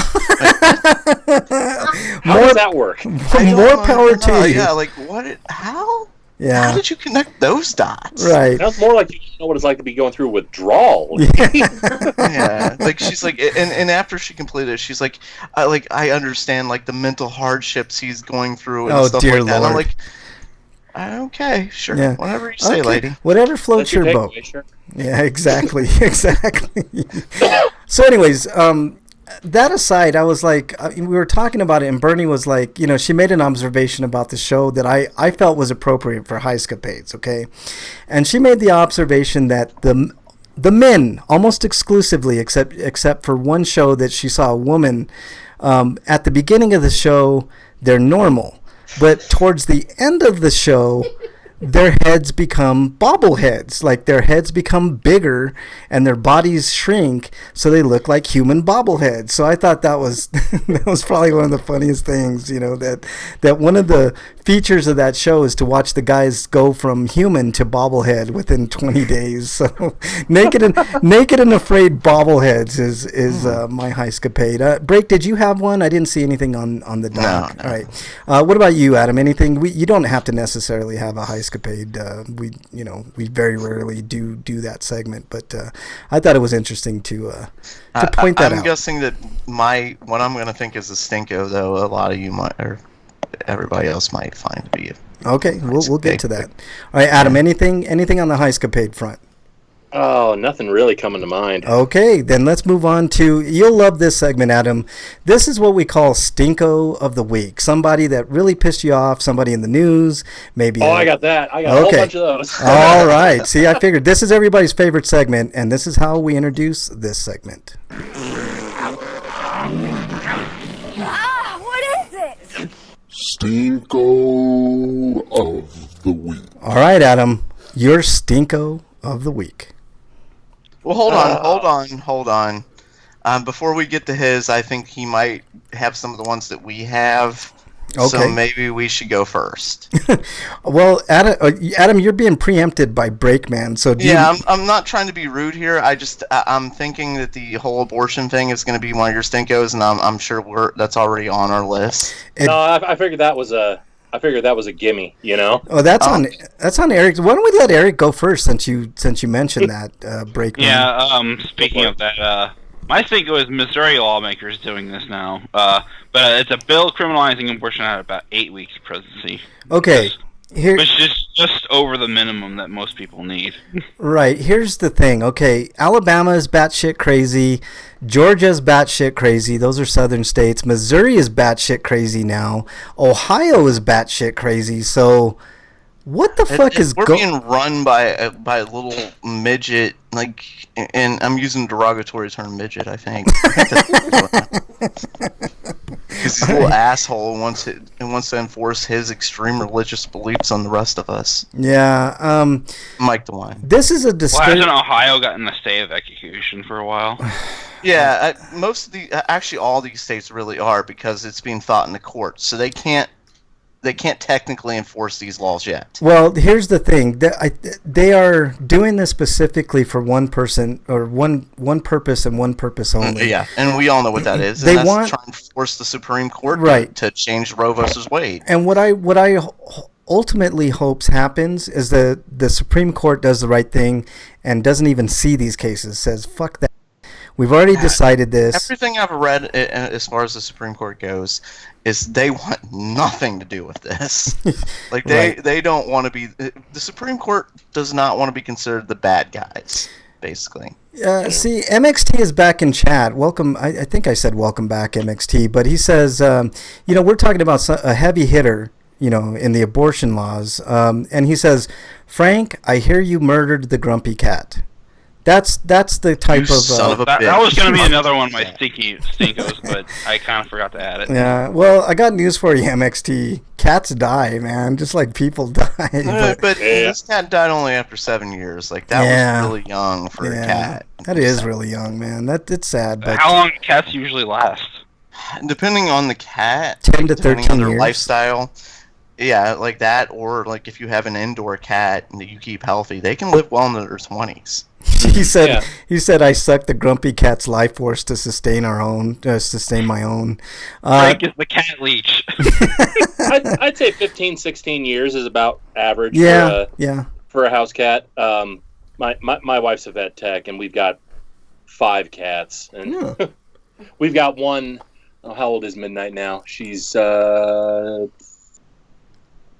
16 or 17, and she's been diabetic for, I think, almost 5 years now. So what you're saying? Unheard of. What you're saying, Adam, is it's on its last legs. That's what you're saying. I'm kidding, man. I don't want to be a downer. See, though, that's the problem. You would think that. Yeah. But she's not our cat. We're just holding on to her for Keith Richards. Yeah. This cat will outlive us all. You know what? I saw a video of Mick Jagger at 75 years old, like dancing like he was 20. Man, that dude. If you want to talk about a dude that's going to outlive us all, that guy, man. Holy cow! God damn it! Man. How can he do that? I couldn't do that in my youngest days. Like, how right? the fuck does he do that? Yeah. Well, I guess just genetics, man. The amount of drugs those dudes take. I don't want to get in that band right now. That's a complicated story. Like, yeah. You were saying, Adam? Sorry. I read an interview with Alice Cooper a few years back where somebody asked him, when are you going to retire? And he says, well, I'm 10 years younger than Mick Jagger, so I figure when Mick retires, I got a good 10 years left. That's an awesome story, man. That's great. Okay, where did I leave out? All right, so I think Jagger's going to die on stage. He is never going to retire. Yeah, I think so, man. I don't mean literally die on stage. I mean, like, he's going to die performing. Right. I mean, he's going to go with I don't mean he's going to die on stage. Damn it, that still said the same thing. You're saying he's going to die on stage. Confirmed by Breakman. Thanks.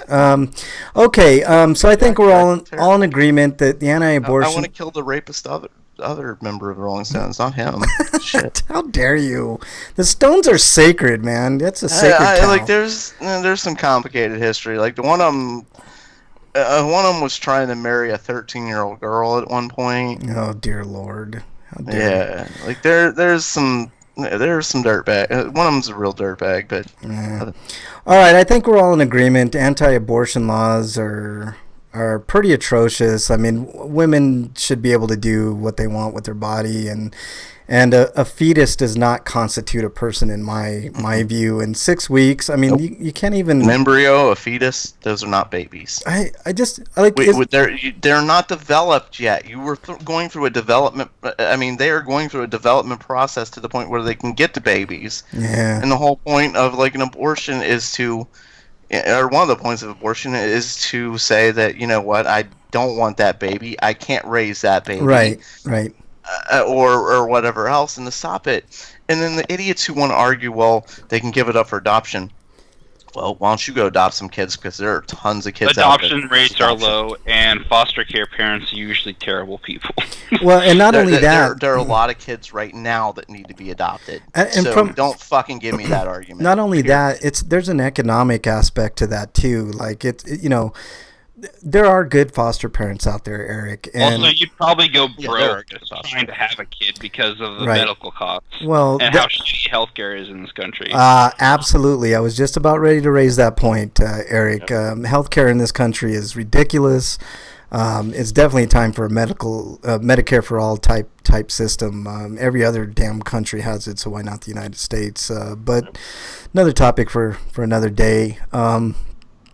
All right, Breakman, do I have your permission to let Adam go next? No. Yes. No, okay, yes. Adam, I think you get the gist of what our stinko of the weeko is, so why don't you go with your stinko? All right, well, this is definitely minor compared to the abortion ban, but it speaks to writers everywhere. Yeah. So I was at a book festival in Minneapolis over the weekend called Wordplay. Okay. And... pretty big deal. Stephen King was there on the first day. Nice. And Holy shit, that is. That's a Okay, big Yeah, sorry. he was- I didn't mean to interrupt. Like, I just like holy shit. yeah, that was pretty cool. We were pretty close to the stage. He wasn't signing. We didn't get to meet him or anything, but we were pretty close to the stage where our booth was. So we had pretty good seats to hear him talk. Mm-hmm. And the night before, his band played somewhere in downtown Minneapolis, and that was really well attended. But anyway, so I'm running a booth at this festival, Mm-hmm. and at one point, this lady comes up to me, up to my booth, and she starts looking over my stuff. And the funny thing about this festival was, even though Stephen King was the headliner, Mm-hmm. there really weren't a lot of people into sci-fi, horror, and fantasy at this thing. Mm-hmm.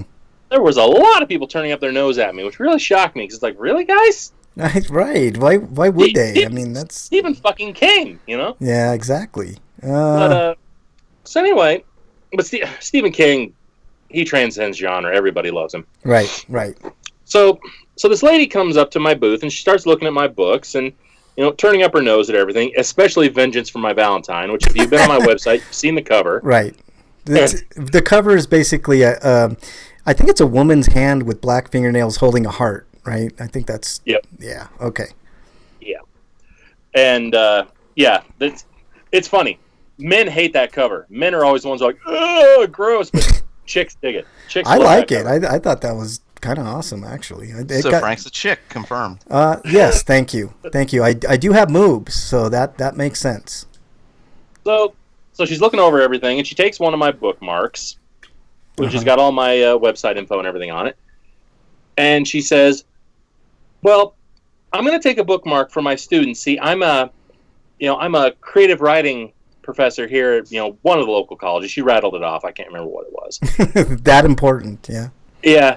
And, and just the way she was talking to me, I already knew how this whole thing was going. So I was just like, yeah, whatever.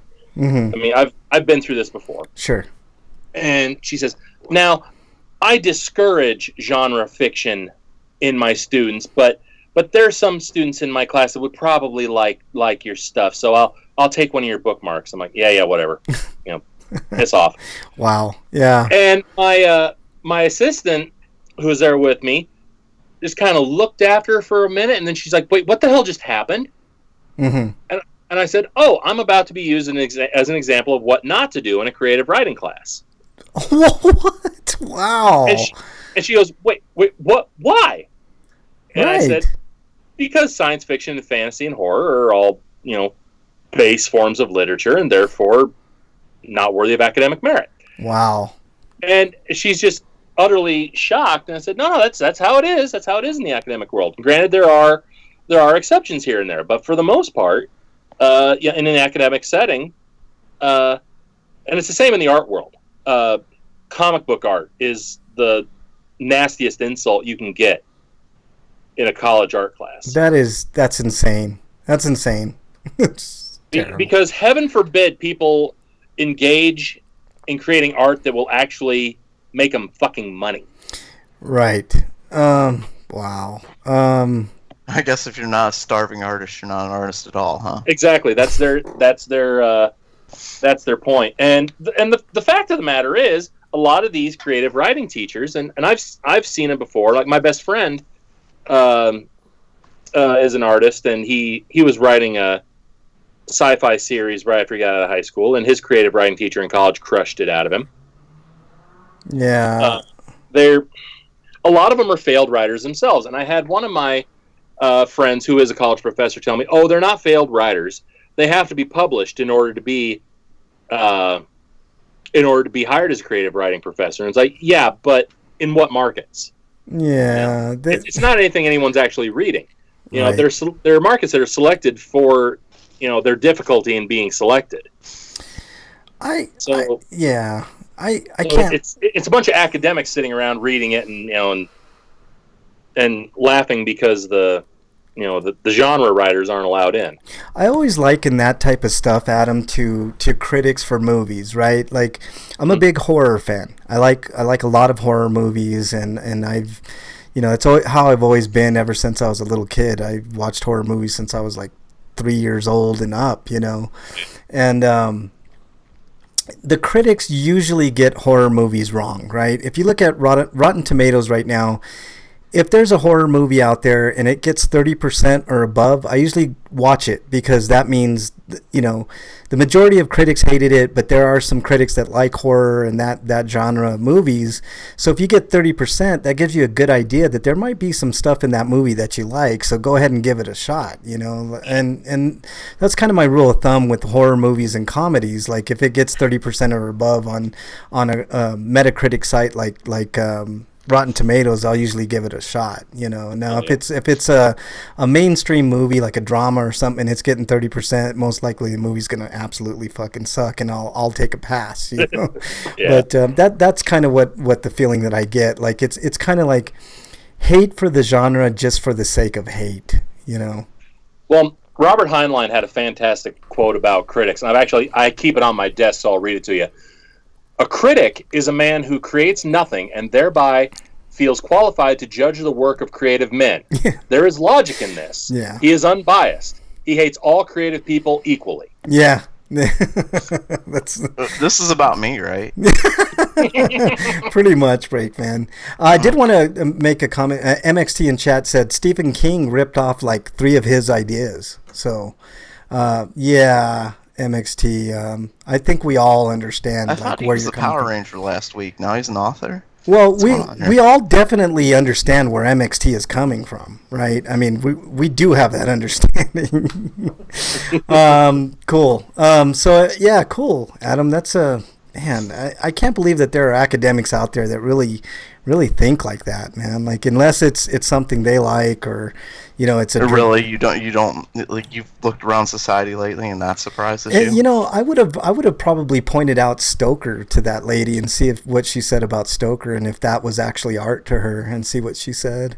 And Shelley and right, Shelley and Stoker and a bunch of other. I mean, that's unbelievable, man. I can't believe that you have to be starving to be taken seriously, I guess, in her eyes. But yeah, my assistant was like, really? That's how you feel about genre fiction, and you're here in an event where Stephen King is the fucking headliner? Did you get lost? That's awesome, man. Maybe she'll take it to her class and people will actually look at your work and think otherwise, Adam. I guess that's the only hope that you got with that chick anyways, man. Well, I can hope. I mean, that's just it. Yeah. All right. You got to hope there's some free thinkers in there. Because here's the thing. Yeah. And my assistant wanted to go yell at her, and I said, no, don't worry about it. Because here's the thing about that academic setting.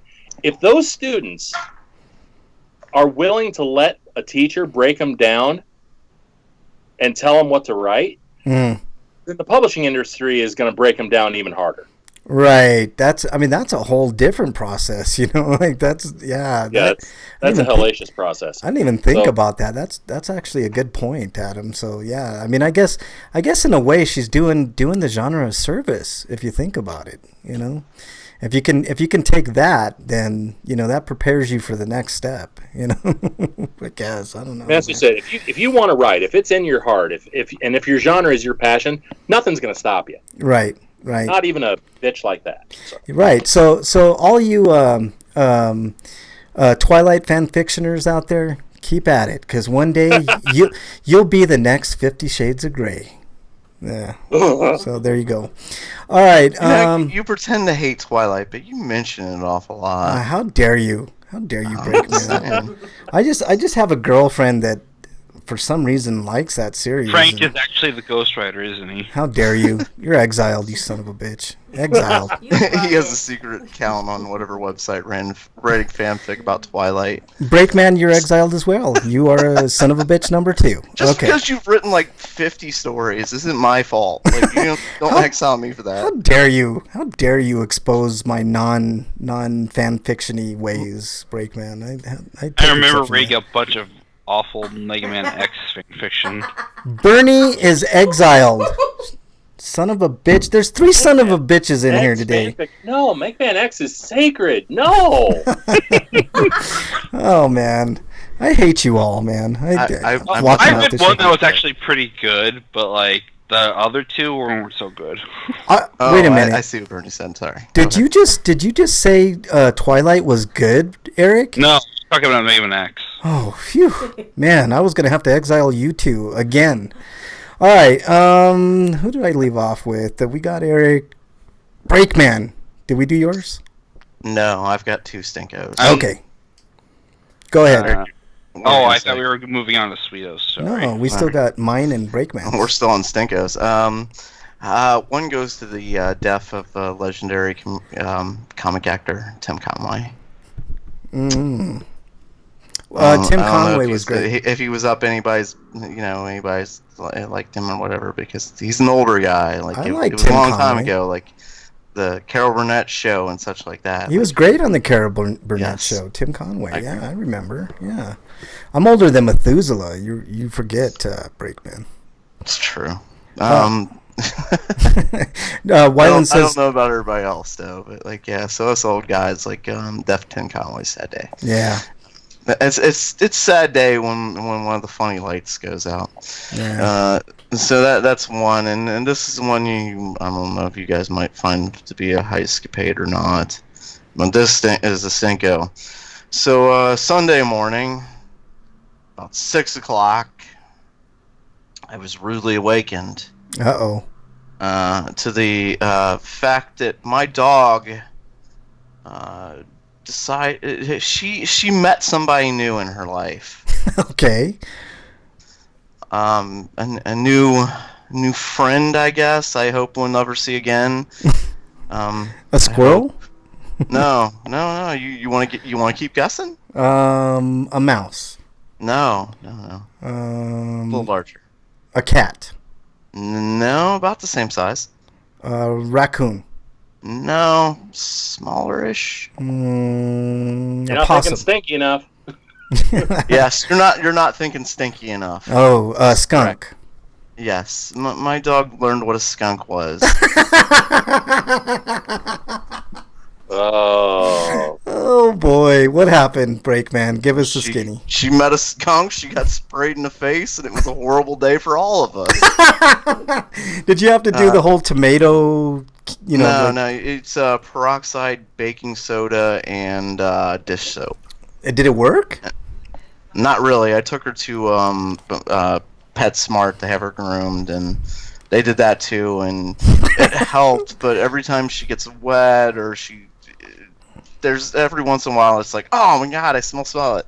Tomato juice, dude. Tomato juice will take care of that. Yeah, I know it sounds gross, but you give her a tomato juice bath and regular shampoo, and that should help quite a bit.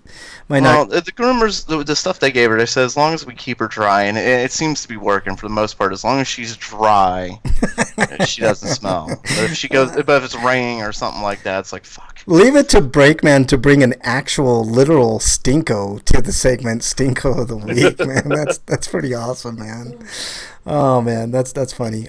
Wyland in chat says, check the hieroglyphics in the pyramids. I bet Twilight is on the wall. How dare you, Wyland? Damn it, Wyland. How do you have to ruin hieroglyphics for me now, man? Jesus Christ. Now that's all I'm going to see. All right, my stink of the week real quickly. I don't understand all the Game of Thrones hate, man. Like, without giving away spoilers, like, they had to rush shit this season because they only had 6 episodes. So, I don't know. That's just my stinko of the week. Like the Game of Thrones haters out there on Twitter and the world. I thought it was a fine episode. I mean, I hate the way things are going, but that's just, I mean, welcome to the world of J.R.R. Martin, I guess, I mean, that's the best way I can put it, man. I mean, why is it like a shorter season? Like, this is one of the most popular shows in the world. I'm coming from the perspective of somebody who's never seen it. Okay, I'll give you the real reason. I don't understand why it's like this shortened season when to me it should be like this big. Like, I'm a Walking Dead fan. Look how AMC has milked The Walking Dead. Right. I'll tell you why, Breakman, and it has to do with money.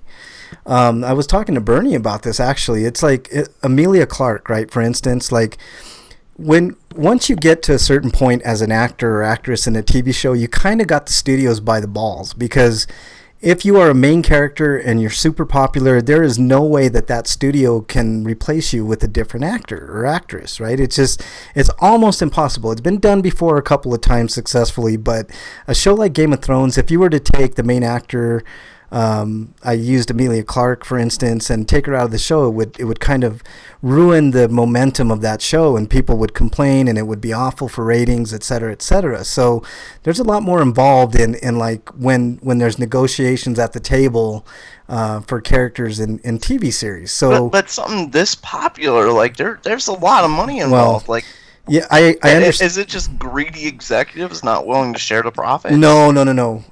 Break. It actually has to do with production costs, man. Like production costs are through the fucking roof for that show, man. For a show with dragons and shit. Oh man, like the dragon alone. I was looking at some numbers. God damn it! Why do people got a call during this fucking hour, man? Oh, that's for me. I'm sorry. I wish that were true, man. Jesus Christ, I feel like I thought it was another telethon we were doing. Yeah, we're doing the we're like Cheech and Chong. We're doing the weedathon, man. But anyways. When you look at the production cost breakdown, and I saw some numbers, they keep it kind of close to the vest with most of their numbers, but like the dragon alone was taking up a big chunk of the production costs, notwithstanding actor salaries and stuff like that. And that's the thing about actors that kind of come full circle. Mm-hmm. You always want more money, and at this point in the process, those actors had all kinds of leverage. Like you couldn't take Peter Dinklage out of his role because nobody else could fill that role as Tyrion. So, whatever he said, they were going to give. Same thing with Emilia Clarke. Same thing with a bunch of these actors. And these are all actors that are in high demand right now. Right, and they're huge parts of the show. Like Kit Harington.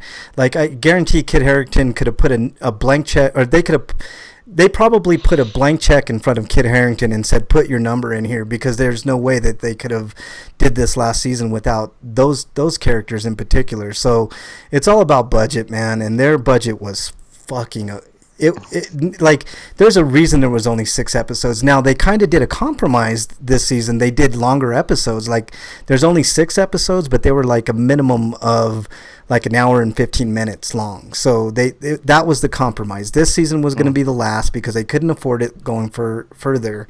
And there's always a deciding point. Well, this is going to be it, guys, because the budgets are outrageous, and we understand that the actors deserve this and that, and it was crazy. It was just crazy. So that's a long and gist of it. But I don't understand the hate for the season. I think it's been maybe not the strongest season, but they had to do what they had to do, and we're rushing to do it. So, all right, let's move on. When we do Stinkos, Adam, we always counterbalance it with Sweetos. So here is how we introduce Sweetos. Dude, what does my tattoo say? Sweet! Sweet of the week! All right, Sweetos of the week. Breakman, do you want to start with your Sweeto so we can? Yeah, mine. If you've never been on Twitter for a while, they tend to like kill people and stuff like that. Well, this week they killed Ric Flair, who was rushed to the hospital with like medical emergency and stuff like that. Mm-hmm. He is still very much alive. So yeah, but you mean they like to all pretend that he's dead? Well, it's basically like it was spreading that Ric Flair was dead. Yeah, he's definitely not dead, but there was some type of real emergency. I still don't know the details on that. It's just terrible, like that somebody's dealing with an emergency like that, and for others to like start trending that some guy's dead. Right? Yeah, for sure. Not just for a celebrity, but for anybody in general. That's like, yeah. What the fuck? Like they're fighting for their lives, and you want to like, hey, they're dead, everybody, they're dead. Yeah. All right. Any other Sweetos break? There's one, but it's more for next week. Okay, I guess we'll hold off till next week. I could go ahead and spill it. It's all right. Go ahead, man. Next week will be Breakman Day. So everybody can go ahead and start celebrating. Oh, that's right. Next week. I'm like on hard times right now, Breakman, so I'm not sending you anything your way this time, but we'll have to do something special next week. I'll have to think about that, Break. So yeah. No. All you have to do is celebrate. Like you don't have to send me anything. Like I'm a grown man. Like I don't expect gifts. I don't want gifts. Like I buy my own things. Like it's a pride thing. Like I like being able to purchase my own things. Like work for them, earn them. But so it's a day of celebration for everybody. Like get drunk, eat cake, party. Breakman, why you gotta do that to me, man? I already had in my mind like I was gonna buy a bunch of fake poops, put them in a bag, and send them to you, and now you ruined it, man. Well, you don't have to not do that. I mean, You mean I could do real ones? That would be cheaper. How did you go from I'm gonna send you fake poop to I'll send you real poop? Like, what the hell just happened here? I don't know, man. That sounds like a natural progression to me. Yeah, I totally agree, man. Maybe. Wyland says I'll be a combo breaker next weekend, so that's a definite sweeto. Good luck, man. Wyland's a really good. Do you need some practice? Somebody to beat up on? Oh, I would beat the shit out of Wyland. I mean, I think we've all established that on this show, man. Wyland, if you want to. No video evidence that he could kick my ass. Oh, there's evidence out there that I kicked Wyland's ass. I mean, Wyland knows. So if you need any pointers, Wyland, I'll be happy to help you out, man. What are you playing, MK11 or what's going on, man? Because I know all the fighting games and I'm the best at all of them. So I mean, I beat Sonic Fox at MK11. So if you want tips on how to beat Sonic Fox, I can definitely do that for you, Wyland. So. Oh yeah, that reminds me. Guilty Gear and Guilty Gear Accent Core XX are available on the Switch and PS4 now. Okay, right on, man. He said he's entered in MK11 and Killer Instincts. So yeah. If you need any hints, Wyland, I will definitely help you out. If you need to make more comedy videos of you kicking my ass in Killer Instinct, there's also... There is that out there. I did see that. Some teabagging going on, stuff like that. So, all right, Adam, do you got the gist of this one? You want to give it a go? Can't really think of anything. Wow, nothing happened good in your life. I see how that works out, Adam. Just shit. I did a lot of sleeping this week. Well, that's definitely a sweeto. That counts. Do not underrate sleep. The sleep Sleeping is cleaning out my email inbox after I got back from Minneapolis. Perfect. That works. That's definitely a sweeto of the week. All right, Eric, your sweeto. All right. I got two, but and good bit of news after all that anti-abortion nonsense. The House of Representatives voted 236 to 703 to pass the Historic Equality Act, which explicitly confirms that discrimination based on sexual orientation or gender identity is unlawful discrimination based on sex. That is excellent, but now does it have to go to the Senate to pass, or what happens now, Eric? Because I'm unclear on it. I have to actually read the article, but that was the gist of it. If it has to go to the Senate, you can pretty much be assured that they'll shoot it down, because the Senate right now is led by. It says right here. It says, "Look forward to working with Senators Jeff Merkley, Tammy Baldwin, and Senator Booker to secure passage in the Senate." Oh wow! Okay, so it might pass in the Senate. That's it's really cool, man. If that happens, that'd be really cool. All right, what else you got, Eric? The other one is that Kansas Supreme Court has decided to protect Roe versus Wade. It says, Kansas Supreme Court abortion now a constitutional right in state. I guess better late than never, but says this is from KSNK or NT.com. Court said that the Kansas Constitution gives women the right to make their own decisions regarding their body, so they're upholding Roe versus Wade. Okay, that's really good, and that's unusual coming from the conservative Kansas, just to the east of Colorado, man. Those people are whack in Kansas, man. Like I used to work at a dispensary, and we'd have the people coming over from Kansas and Nebraska and all these conservative states buying up weed here and bringing it back, probably to resell or whatever, because those states are... But this is important, because this means even if Roe versus Wade were overturned, they'd still uphold this.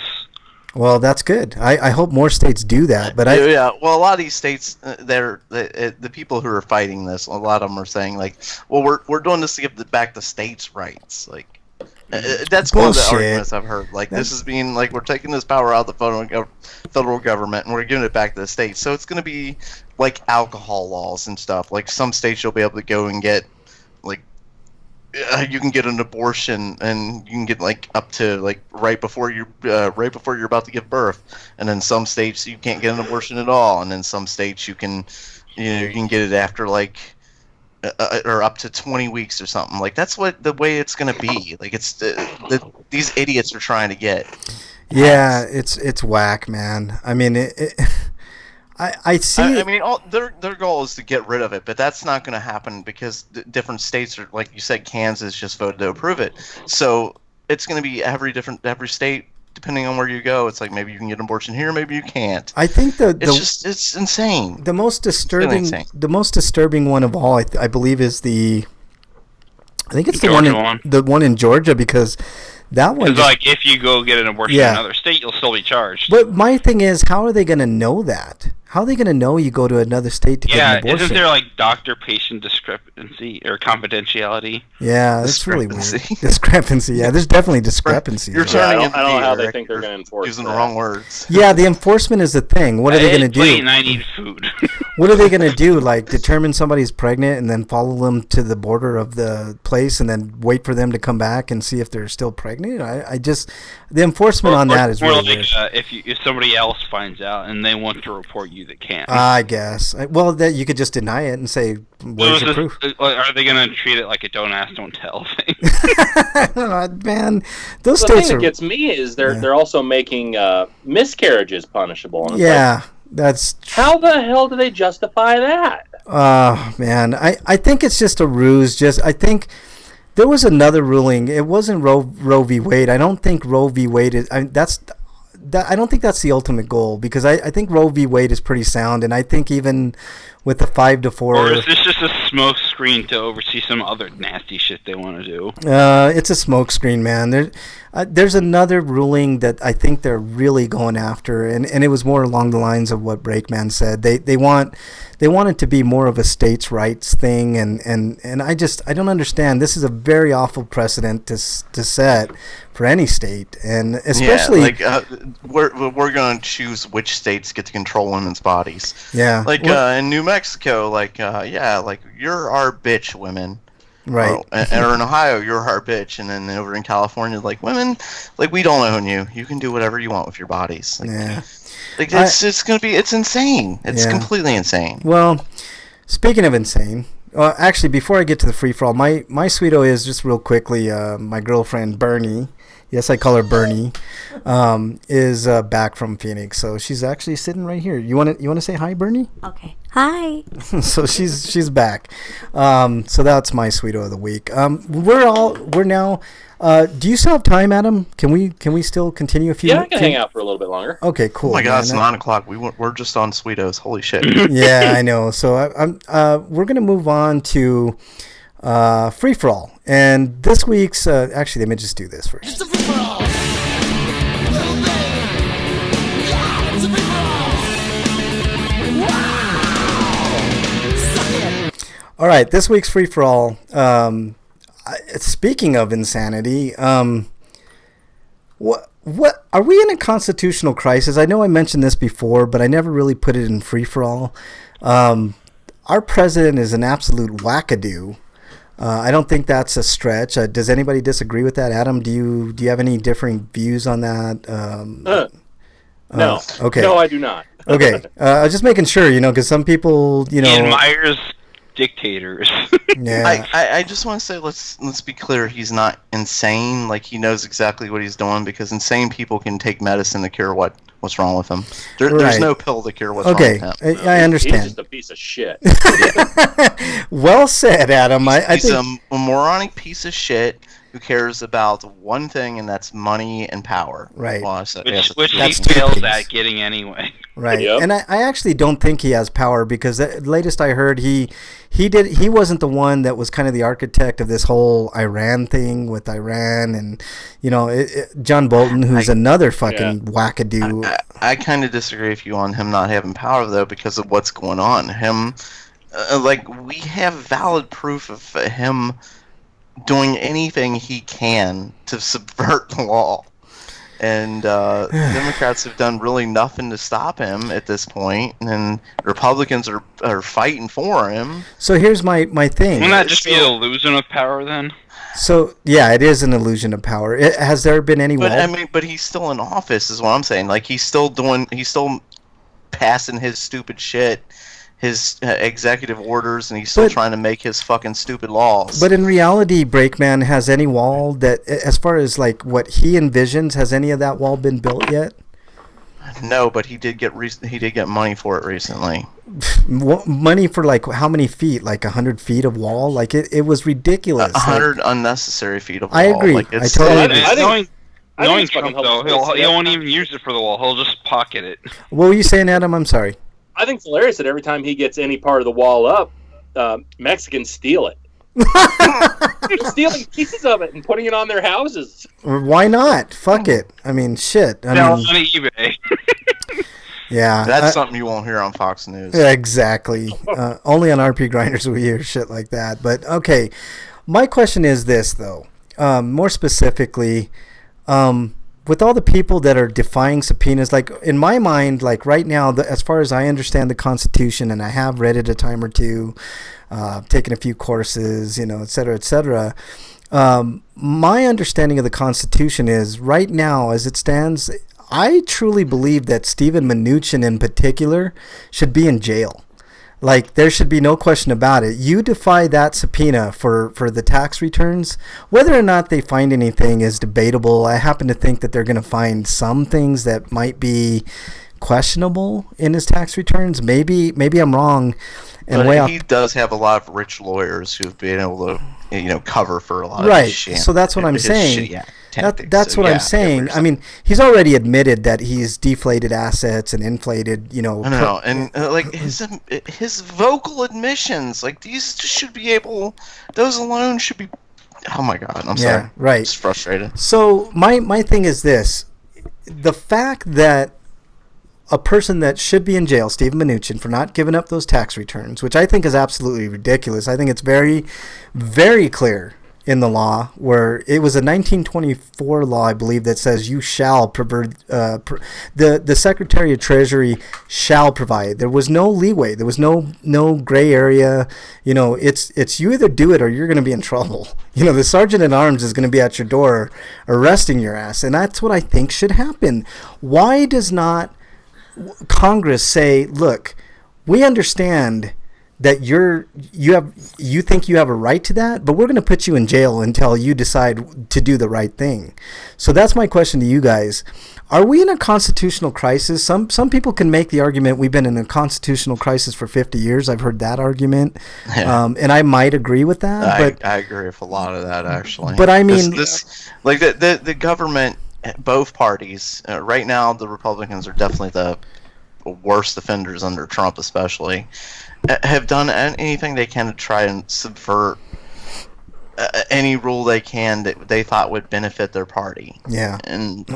But now we've got a guy who's doing everything he can to subvert any rule he thinks he can benefit himself. Right. So that's my question. He's 100% in there for himself. He doesn't care about this country one damn bit. Right. So that's my question. Are we actually in a constitutional crisis for sure that we can all pretty much verify by what's going on in front of our eyes? I'll start with you, Adam. What do you think?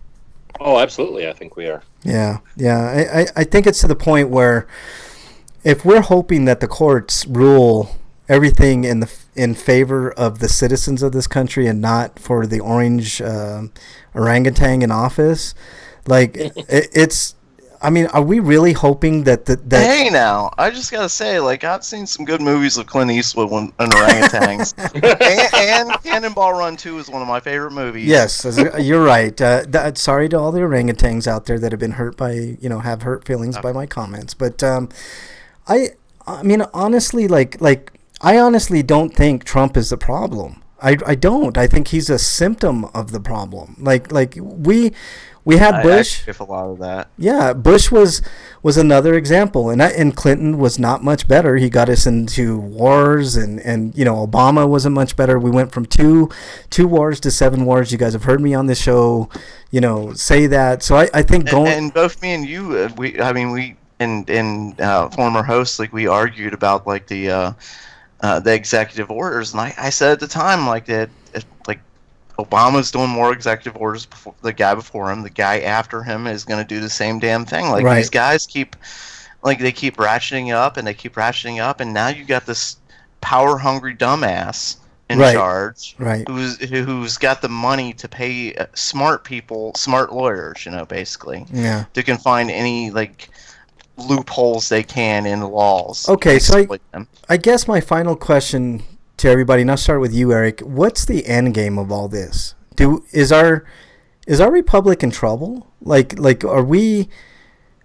I mean, you obviously. I think we're already in trouble. Yeah, I think a lot of the problem is we don't have well, for instance, what's going on in Ohio, we have an idiot who's run the state, and we don't get a say in the matter. There's nothing that we can do, and the people who are like, well, you can vote him out of office. Well, what are we supposed to do in like the 2 years or 4 years up until the point where he's running for office again? And I actually disagree. And I'm not using DeWine as an example because, as far as I know, he's not like committed any actual crimes. Right. But when you've got people that commit crimes and stuff like that, and the only chance to get them out there is from voting, well, and I would actually argue that our votes don't even count in that respect either, Breakman, because in the 2016 primary, Bernie Sanders was kicking ass, and if you listen to what happened and you look at all the articles, the superdelegates decided who was the nominee. It really should have been Bernie Sanders. I'm not a huge Michael Moore fan because I think he edits things kind of skewed, obviously, one way. But there was an interesting point in that documentary that he did about the election where West Virginia, you know how like they do the DNC convention and, a representative from each state will say, the state of, West Virginia, gives the nomination to Hillary Clinton, and everybody was all happy. But, there was a small sign in the background. Bernie Sanders won every single county in West Virginia, and he got 0 superdelegates from that state. And I can't help but think that he was robbed, and I can't help but think he's going to be robbed this time around with the superdelegates. I mean, if you look at the news, they've skewed the polls to say that Joe Biden is ahead. And by the way, Joe Biden is not even close to being Obama, which is not saying much because Obama sucked. But he's a fucking neo-lib from hell. He's more of a centrist Republican than any of the other candidates. So, if you want more war and you want, things of that nature, then I guess Biden is your pick. But, man, I can't stand Biden. And Bernie's running again, and I hope he wins because he seems to be the only honest actor. I mean, I guess the argument could be made maybe for Elizabeth Warren or, a couple others. But I think the clear choice is Bernie Sanders. We need the exact opposite of Trump. And the only person in the race that even, compares to being the opposite of him is Bernie Sanders. Everybody else is a centrist fucking hack for the most part. And can I say, if you say stuff like that, you get attacked and bombarded. For instance, I said Nancy Pelosi she's weak and she's not going to stand up and fight. Obviously she hasn't. What did you say that was untrue? Exactly, and I got bombarded. No, she you just hate women and stuff like that. No, it has nothing to do with that. I'm saying that she isn't gonna fight. He has committed so many offenses, and I got her overall point that she wants the other side to join him. But when it became evident and clear to everybody on the planet, the other side is not going to help. Why is it? You have to ask yourself this question, guys. Why is it that Democrats always have to work with Republicans, but Republicans never have to work with Democrats? Is it because maybe the system's rigged so that the status quo is always the same?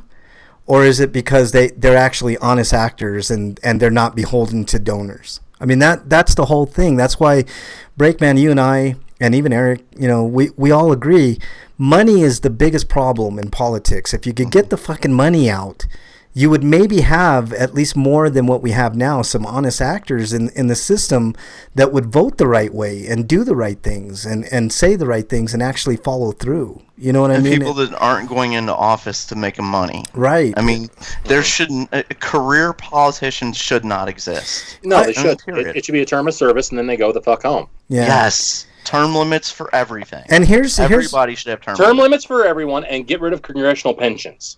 Oh, that's a hell of an idea. Good one. Very good. Lifetime appointments for Supreme Court justice. That's another bullshit thing, man. I mean, the country can never change, because if you have a Supreme Court that's 5-4 in favor of Republicans, of course the majority of cases that they see are going to be voted conservative. And I also think that we should get rid of labels, and I don't think we should have a two-party system anymore. I don't think it's working for anybody. The two-party system's never worked. It doesn't work. It's not working. People are pissed. 70% of the country wants Medicare for all, but all you can hear from pundits on TV and politicians is, oh, well, we have to be incremental about this. We can't shock the system.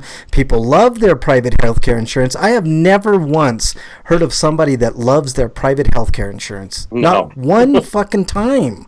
So why are they keep blowing smoke up our asses is the question. It's like if we don't bust this system down now, it's never going to be fucking busted. And I think we got a very good prime opportunity, and I happen to think that the DNC is going to do the same fucking thing it did last time and screw Bernie out of a fucking nomination when he's the clear Biden.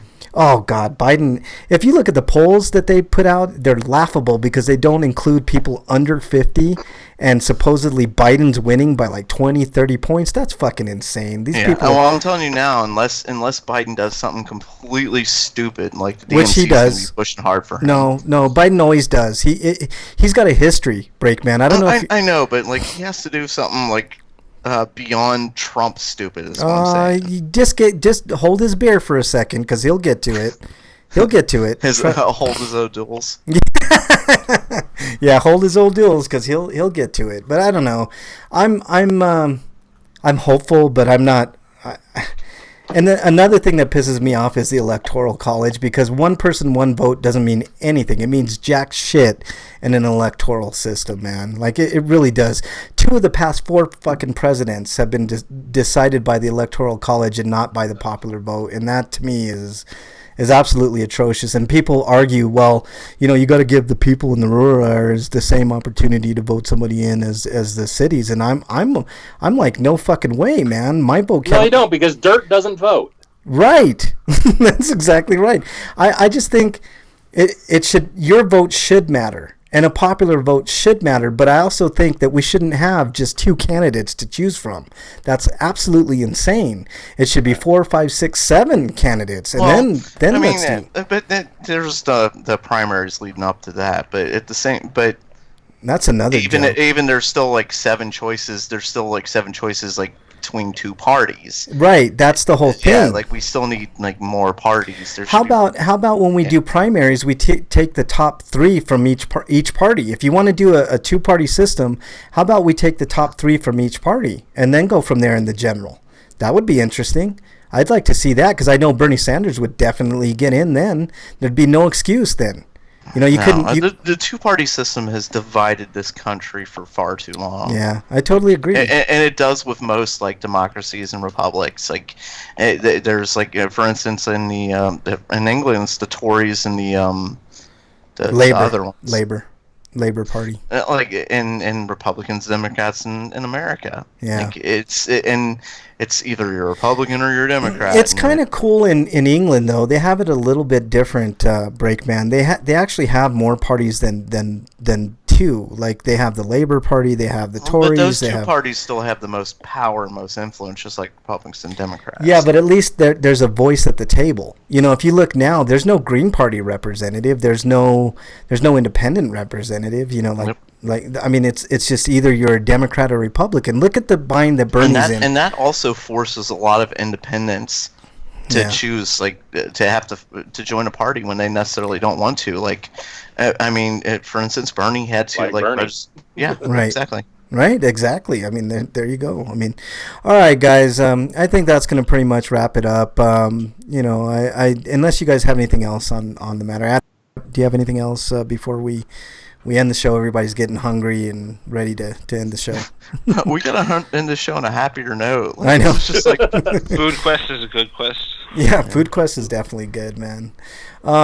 Yeah, I know. There's no real good answer, and we didn't answer it properly in this segment. But that's why we do this show on a weekly basis. And, well, let me get back to the World of Worlds. Like, so this is based on like the original World of Worlds, like not like the remake movie and stuff.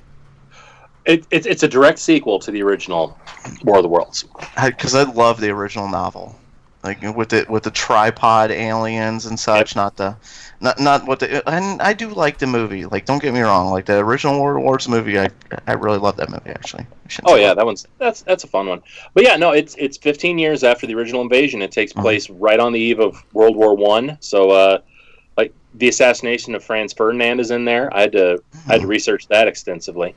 Oh, you mean the band Franz Ferdinand? Even after like the invasion of aliens, like that the country would, or that the world would still progress to the point where an assassination would still change everything, leading to war. Yeah. Well, and it's a problem in the movie and the book because you've got these different nationalities fighting for this this armed force called Ares that are supposed to be a global defense force, but they've got all these tensions at home and they've got all these prejudices that are kind of tearing Ares apart from the inside. And when the Martians come back, they've got, they've received orders to go home to Europe and prepare for war. Well, who do they prepare to fight? Each other or the Martians? Yeah. Right. Yeah. That's just insane. But if you think about it, the way the world is, it's probably how it would actually happen too. Yeah. I mean, instead of we got these invaders from another fucking planet who have technology that's far superior to ours coming to destroy us, but we're still gonna fight. I'm so glad Adam included the assassination of the band Franz Ferdinand in his book, man. That's really really you're good. a dick. They're great. Right. Yeah, I know. I'm not saying it. I'm just saying. It's kind of funny. I learned a lot more about World War I while researching that book than I ever did in high school. And I had to read so many accounts of that assassination because there's a lot of conflicting accounts. So I had to try and put together the most common threads to make something cohesive. Yeah. I mean, there's a reason why Franz Ferdinand called their song Take Me Out, so I mean, that's, Damn it, Frank. Did I ruin it, man? Trying to have a serious conversation, you just great derail band. everything. I'm just saying, it's a great band, man. People, Frank, you're turning into me. I'm just saying, it's a great band, man. I mean, the fact that Adam took time to actually include Franz Ferdinand. I didn't know there were like different theories as to the assassination of Franz Ferdinand. Frank's so old he probably assassinated Franz Ferdinand. He did it himself. I may or may not have been there. I'll confirm that. I was gonna say, where were you when the Archduke was assassinated? Huh? See, nobody can prove a thing. You can't prove that I was there or not there. So there you go. Like or maybe Frank is Franz Ferdinand and he faked his own death. Oh, even better, man. That's even better. Shit. All right, so I knew it all along. So real quickly, I didn't get a chance to talk about Birthright, Adam. Birthright's another series of books that you're planning or doing. I know you did the first one, Birthright, the Temujin saga. Right. Yeah. So is that more of like a Halo type book, or what is that? I keep getting that because the artist went with green. The armor was supposed to be silver. Okay. And when he came up with that art, it looked so good I didn't argue. It looks good. I was gonna say, just for my sake, can you go if it's Halo? Just for me. Right. But the I'm the basic guy premise who of that, plays a lot of Halo. basic premise of that story is that aliens have stolen the body of Genghis Khan and cloned him to create the ultimate warlord, and they're testing him out here on Earth. And if he manages to do a good job here, then they're going to have a galaxy-wide implementation of their program. And because of galactic politics, the rival alien regime can't act against them directly, so they decide to start their own little experiment with a human child to combat the clone of Genghis Khan. Yeah. And he's got these 3 shape-shifting alien bodyguards from the planet Raplodia who are just snarky as hell, and I love them. Yeah. Samo and Lamont are the Damn aliens always want to use us like chess pieces and shit. God. Right. Yeah. Yeah, I mean, these we're authors... more than that, you aliens, stereotyping us with your bullshit. Yeah, the book's got book's got power armor, killer robots, martial arts goodness. Birthright's a lot of fun, and as soon as I'm done with Weller 2, then I need to start working on the second book in the Birthright series, which is going to be called War Machines. When's Welder 2 coming out, speaking of? I'm halfway through writing in the first draft now. I'm hoping to have a draft done before Christmas, and then I'll start the cover art and editing process. So hopefully late winter, early spring, I'm hoping. All right. Sounds good, man. I'm a notoriously slow writer, unfortunately. As all writers are, man. I've interviewed a lot of authors over the year, and it's always a slow go, man. I mean, sometimes it takes me forever to even think about what to write for a review. Yeah, I've said it many times with game development. I prefer them take their time and get it right.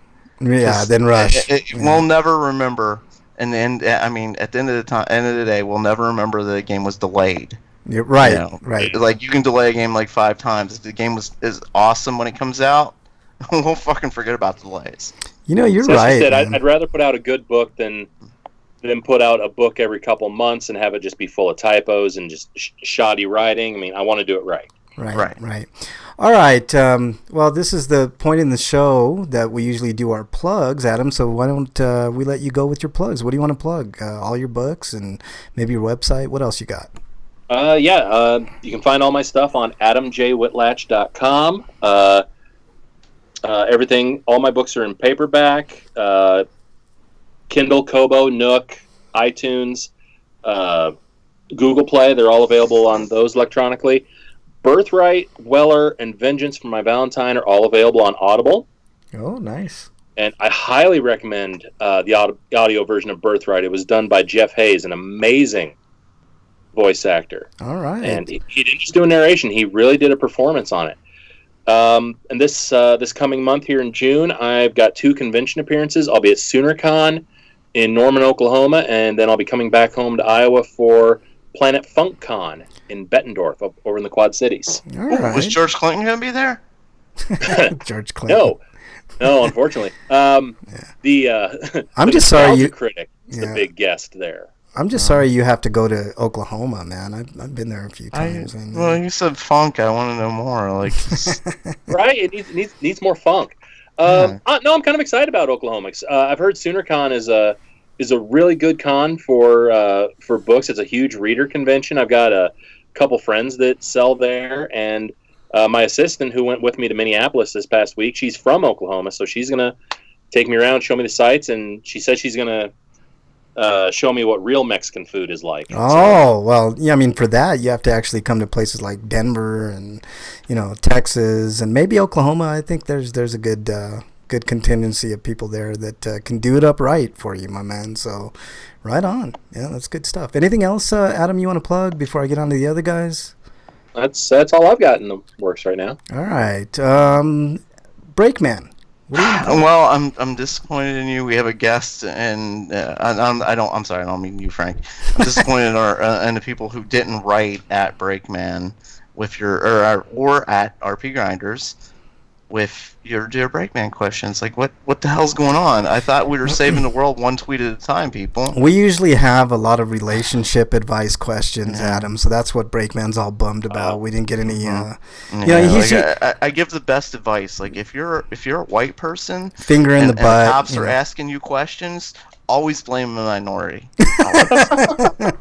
Well, I was the best advice. It's solid. I was referring to the ones where you usually say a finger in the butt works wonders. Well, yeah, those are good ones too. Yeah, that's sound advice. Right. I mean, when in doubt, finger in the butt. I mean, it works. Right. All right, Break. Anything else? No, that's it. All right, Eric, you're up. Eric, are you there? You can. Yeah, I had to turn my mute off. Okay, sorry. So, you can find reviews I've written for games on sites like BostonBashBrigade.com and TotallyGN.com. I've got a review of Song of Memories on TotallyGN, and I've got, I think that's just it for this week, actually. All right. But, I do have a review of Katana Zero up on on Boston Bash Brigade. But hopefully I'll have another one up of 428 Shibuya Scramble tomorrow. I was gonna do it this morning, but then I ran out of time. And then I watched a video that took forever, so I didn't have time to do it for the show. So just doing it first thing in the morning. All right. Along with Nelke and the legendary alchemist Altelier of New World. You've been a busy man, Eric. I mean, you're always busy writing and reviewing and all kinds of stuff, and we appreciate you for that, man. Anything else, Eric? There's also Patreon. So if you read my stuff and you liked it and want to support me, as little as $1 would help me go towards buying either more games so I could review or better equipment and maybe better software for recording so that when I do my own standalone casts, I don't sound like garbage. You need to get a Mac, man. They're better for recording like shit Right? like that. You know, I mean, I'm serious. I'm, you know, I know PCs are better for gaming and all that, but for recording and editing and all that type of stuff, a Mac is invaluable. But all right, Yep. yeah. Eric? Other than that, have a good weekend. And next week is the weekend before Memorial Day, so Hype. I'll probably just mention that again next week. But Hype. if you're curious, you can check out that Aladdin live action movie. Yeah, there's other things like John Wick that I want to see before that, man. But I'll get to it eventually. I know everybody's giving hate to that movie, but I kind of want to see it. I want to see it too, but Yeah, curiosity Yeah. just to see I, what's done to it. well, that's of the Disney movies, Aladdin's my favorite. yeah. And All I right. like Will Smith, so I like Will Smith too. He gets a bad rap sometimes. All right, I want to thank all the chatters. Apex Pro community, thanks so much for joining. Avocado Badado, I love that name. Commander Root, Electrical Longboard. Wyland was in chat. Slow Cool. Zane Kyber, I think is how he's pronounced it. Xana won't be back next week. Probably, man. Butchered that one up. I know MXT was in chat. Thanks, MXT, for showing back up for a change, you son of a bitch. I think I exiled him, so he just must have taken it literally and just left, man. So, anyways, definitely want to thank Adam for joining the show, man. Appreciate you sticking around a little extra to have fun with us and talk about your books and the upcoming game. When the game comes closer, man, you got to be back on so we can talk about it more and, you know, the progress and all that type of stuff. Or we could see you before a couple of years from now. No, I'm just kidding.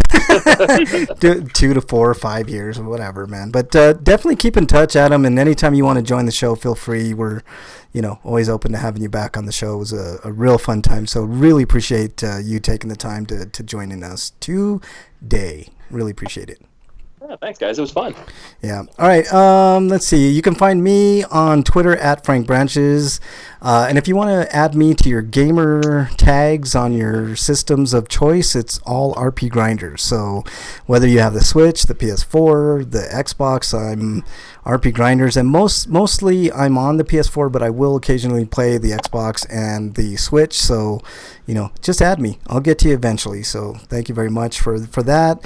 And other than that, have a safe weekend. You know, stay safe this weekend, everybody. We want to see you back here next week. Until then, we are out. Thank you. And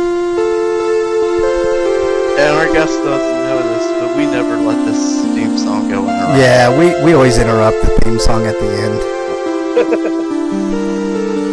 It wouldn't be RPGrinders. Breakman has cowbell that he didn't play this whole time, which I'm surprised. Oh, there's the cowbell. I got a fever. Prescription is more cowbell. That's One right. of these days I will learn to do the cowbell on. That's right. I guess I'm running All right, chatters. Thank you guys so much out in Chatland. Really, really appreciate you joining us live. Tell your friends. Or That's killed by Mrs. Breakman, one of the two. yeah, pretty much. All right. Every time I bring out the cowbell, I think she murders me in her mind. Yeah, it's one of these days you're just not going to show up at all, and I'm going to be wondering, and be like, because the cowbell did him in. That's what happened. All right. Thanks so much, chatters. Really appreciate it.